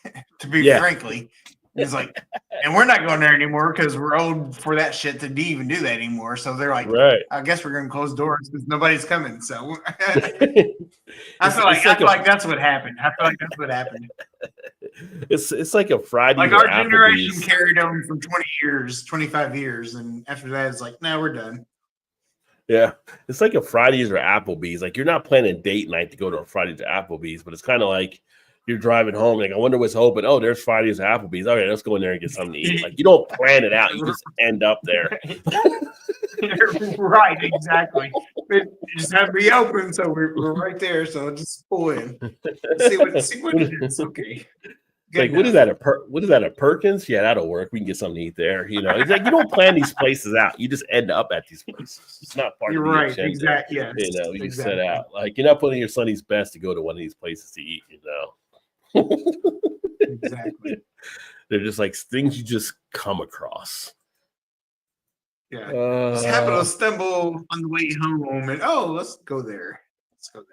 Yeah. Well, JT. It's all with you and everybody else. Share it out. Share out about the Midwest Beer Show. That's how we get bigger.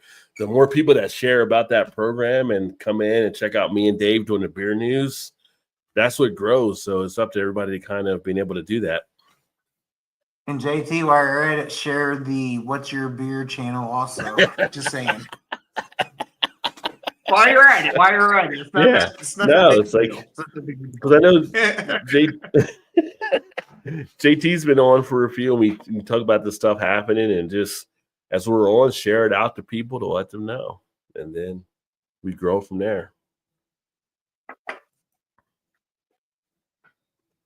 Hooters have pretty good articles? No, no. That's an old Playboy thing. You know. I only read Playboy because of the Right. articles. Yeah. Okay.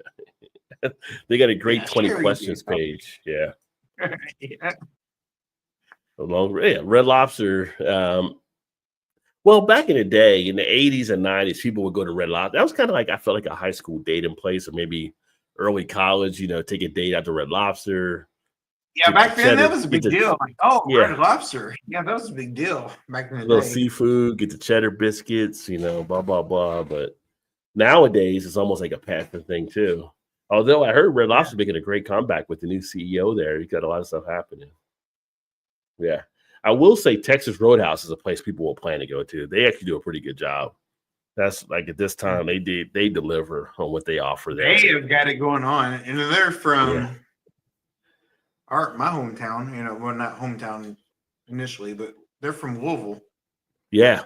Yeah, what they actually put out there, they do a pretty good thing. I mean, they're always like filling up with stuff. So it's kind of like, going to Texas Roadhouse is somewhere you get a credit for to end up going to sometimes. And they're always solid. They're always solid. Yeah. Well, when Shane and Sue-Ann came here, Mm-hmm.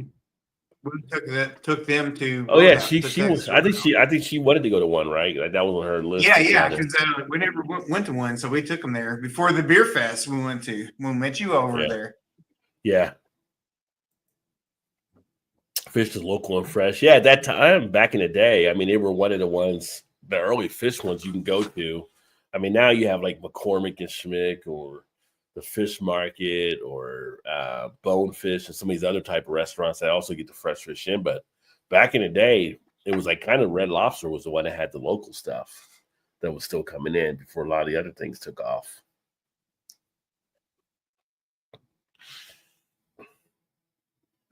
Yeah, they always had like the fish and crab, and I feel like back in the day, like they were one of the few places you could actually get like crab legs from, and like pick your own crab out of the tank or whatever. Crab. Yeah, they had the snow crab and the different feasts or whatever and different stuff. So, one place that we went to a few times since being back here, which I was never a huge fan of before, but now I go there and I'm like, you know what? It's not as bad as I thought it was. It's Olive Garden. We'll actually go there and actually enjoy some stuff there. But I always felt like back in the day, it's better than I remember it being. I don't know if they changed anything or what, but now it's like, yeah, we'll go there, But it's not usually it's usually something we don't plan like to leave the house to go to. But it's like if we're out running errands, it's like we're hungry. What about Olive Garden? Yeah, that'll work, So we'll go find it, I always thought they were pretty solid. Like I always liked going there. Yeah. Oh, it's only 6 years ago. I mean, they still get fresh fish, I'm sure. It's just at one point they were like, I feel like the seafood place back in the 80s and 90s where you didn't have a lot of the other chains that were going on. Yes, yeah. You walk into the lobster tank and you chose what lobster you wanted. So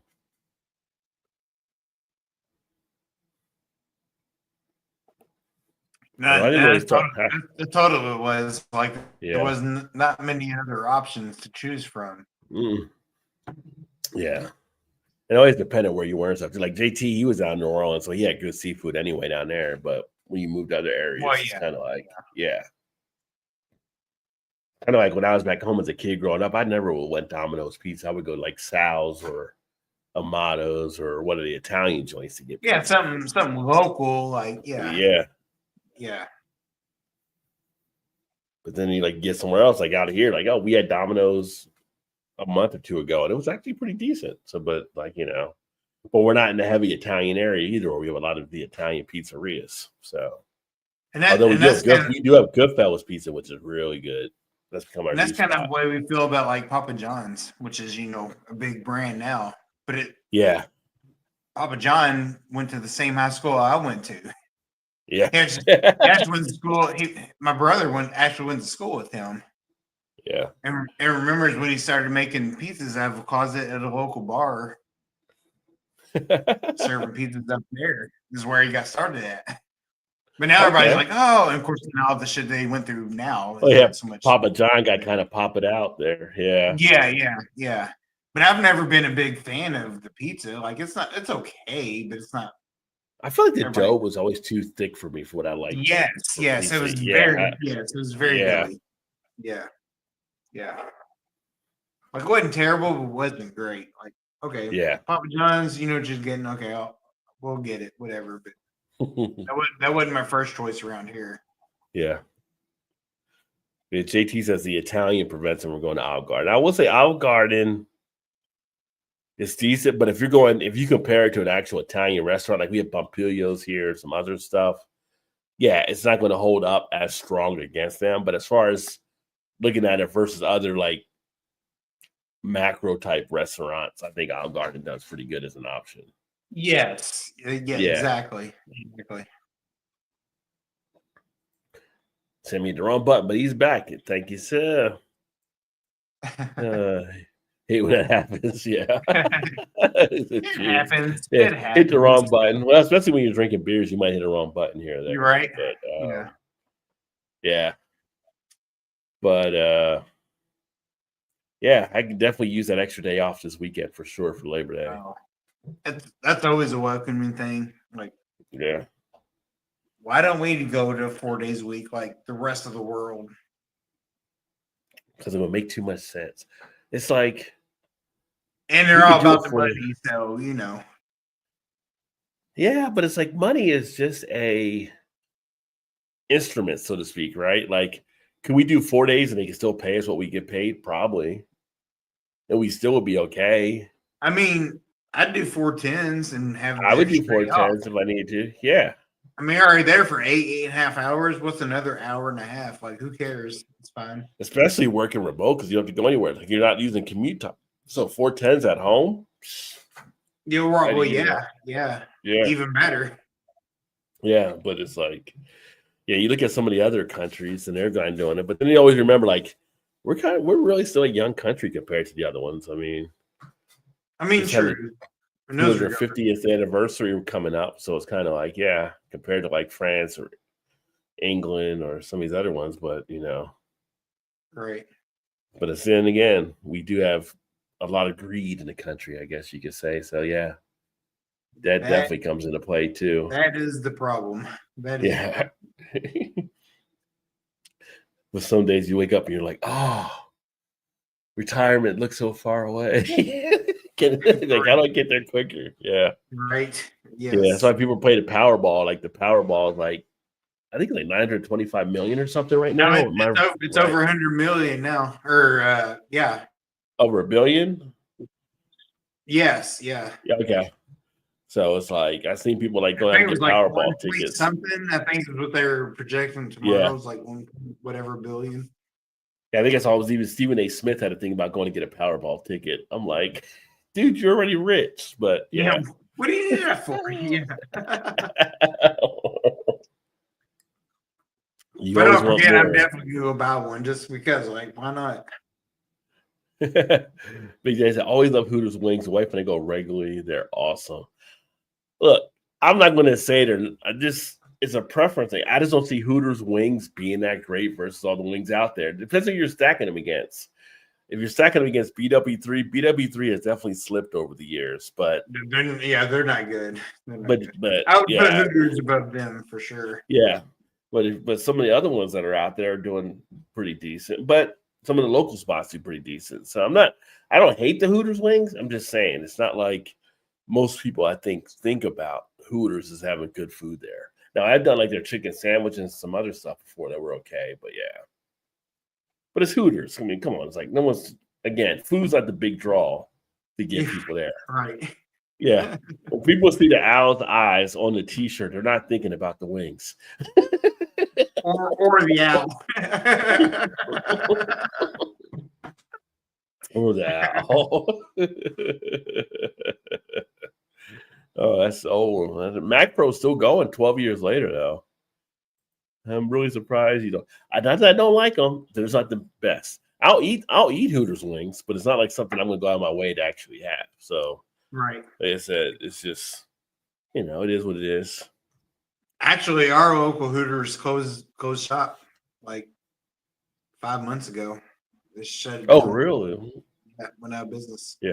Well, they were under like Chapter 11 or Chapter 13 or whatever, but the guy that took them that might be over. why. Yeah, that might be part of it. Yeah, one of the guys that took him over, he's the one talking about changing the dress code and stuff. And it was just funny seeing some of the comments come back about, oh, you're going to go bankrupt again? Like, people were like, what do you mean you're changing the dress code? That's why people go to Hooters.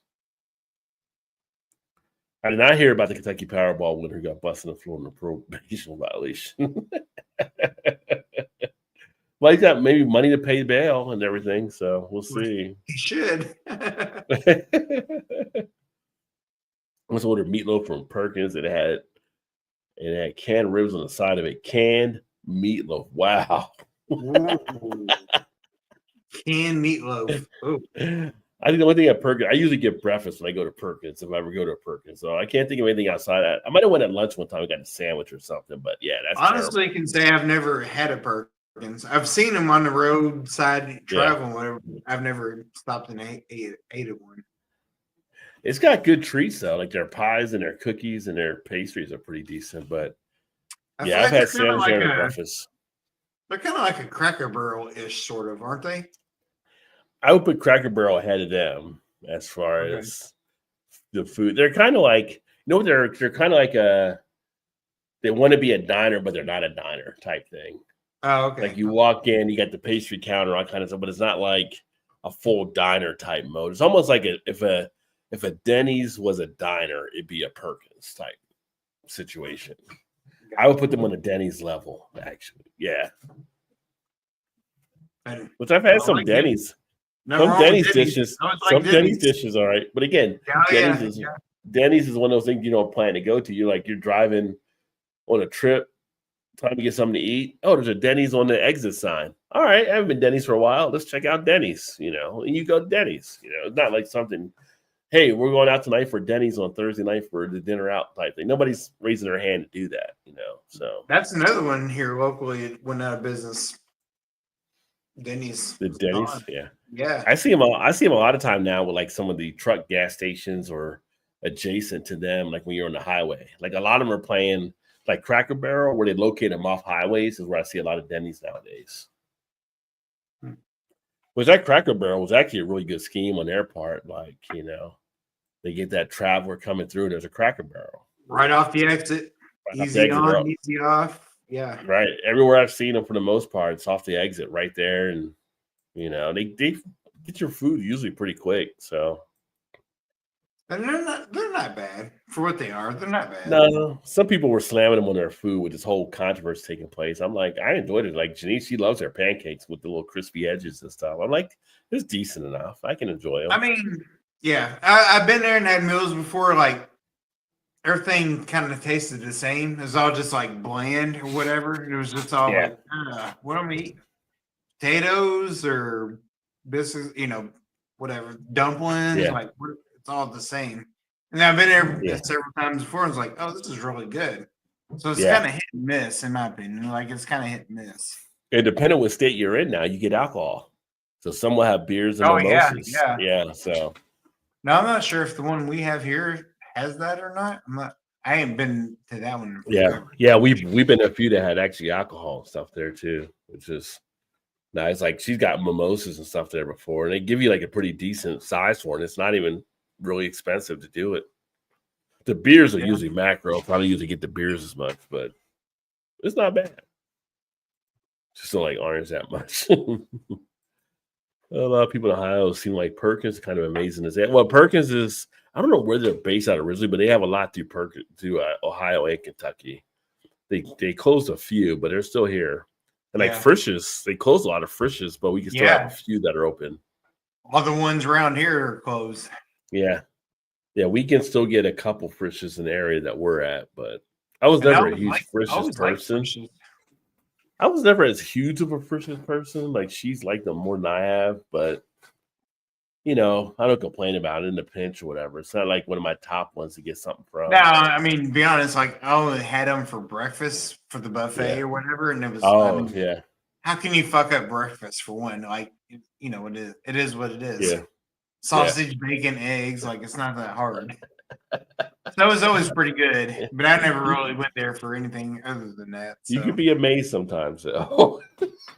I mean, that's true. Yeah. Yeah. But you're gonna get some French toast sticks or something like that. Last time I went to Denny's was the last time I would go to Denny's. Fair enough. The last time we went, again, it was like we were traveling road trip somewhere and we stopped at a Denny's. I think we might have been going between here and West Virginia or something like that. We stopped at a Denny's. So, I mean, to be honest, I think the only time I went to Denny's was like at 2 or 3 in the morning, probably. which was popular back in the day after drinking and stuff. What's open? Yes. Oh, Denny's. I mean, besides that, I may have been there before, sometime in the morning, but most of the time it was like late at night on the way home. And yeah. So you don't have a Waffle House? We'll go to Denny's. There you go. Oh, the Waffle House. Oh, yeah. Yeah. In college, we used to have a place in Morgantown. It was called Eaton Park. And so you go out drinking at night.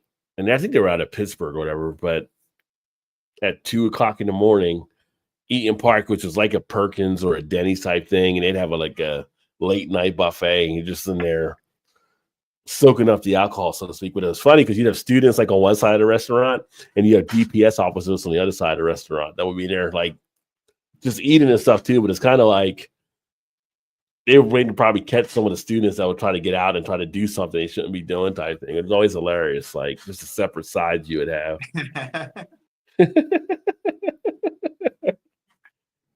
Oh yeah. It's funny. Yeah.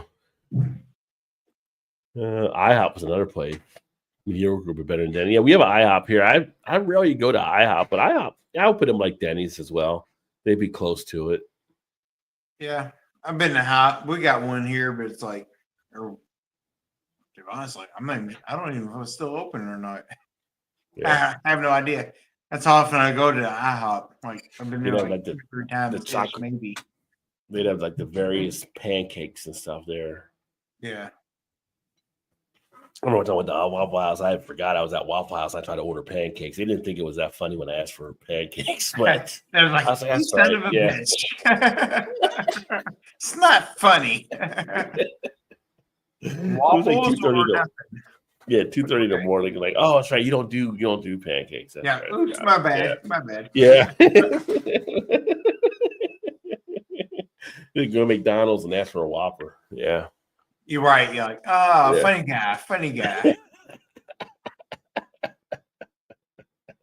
It's like, sorry. All right. Well, we've been on for a bit tonight. I guess we're going to get it wrapped up here and get into the Friday evening weekend. But thanks for everybody that tuned in and kicked it with us for a bit. And shout out to Shane for joining. Todd, What's Your Beer? Make sure to check out Todd and his channel there as well. And why is my thing's not showing up there? I know. I was like, what's going on? What's happening?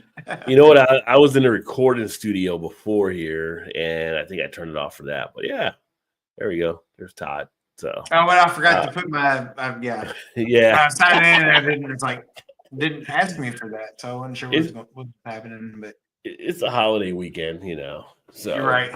They're on break early, also. But thanks everybody that tuned in. We're going to go ahead and get signed off here, and hopefully everybody has a great Labor Day weekend, and you get out there. And I feel like some of you guys are going to be grilling out there probably, so I probably should. Oops, that's not what I wanted. I feel like I should give you the PSA just so you're careful out there when you're grilling. I know a place that's peaceful and quiet. A place where animals play. It's called the forest, but every year we start forest fires. A careless match or cigarette and poof, fire. So the next time you're in the forest, be extra careful, okay? If you knew it was me, would you have listened?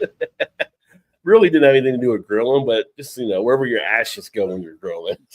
If you're near a forest, And the don't start a forest fire out there. Be careful. okay. Yeah. Okay. If you're doing gas, it did not apply to you. So, You're right. Yeah. or if you're doing pellets. I actually saw a pellet grill for the first time there, Dad. I didn't realize what they were, but you got a pellet grill, right? You pour them in a thing, and that's kind of interesting. So we got to get a grill at some point here. She reminded me of that today. Like, I mean, now it's cooler. I'll get a grill and I can grill outside where it's not as hot, not blazing. Well, yeah. I haven't used mine forever because it's been so freaking hot. It's like, now it's cooling off. I'll definitely do it. So happy Labor Day, friends. Doing new NFL. See you then. Yeah, tomorrow's college, though. I'll be watching the college games tomorrow. Oh, yeah. Yeah. Maybe to some big ones. Texas, College. Ohio State. Ooh, will be definitely. And they're playing at noon. Like, why is that game at noon? I feel like that should be like a prime time 8 o'clock game. One, it should be a night game. And two, if you're the top team in the nation, how are you the underdog for the game? Right. That's the wackiness of college football right there. Like that's college football in a nutshell right there.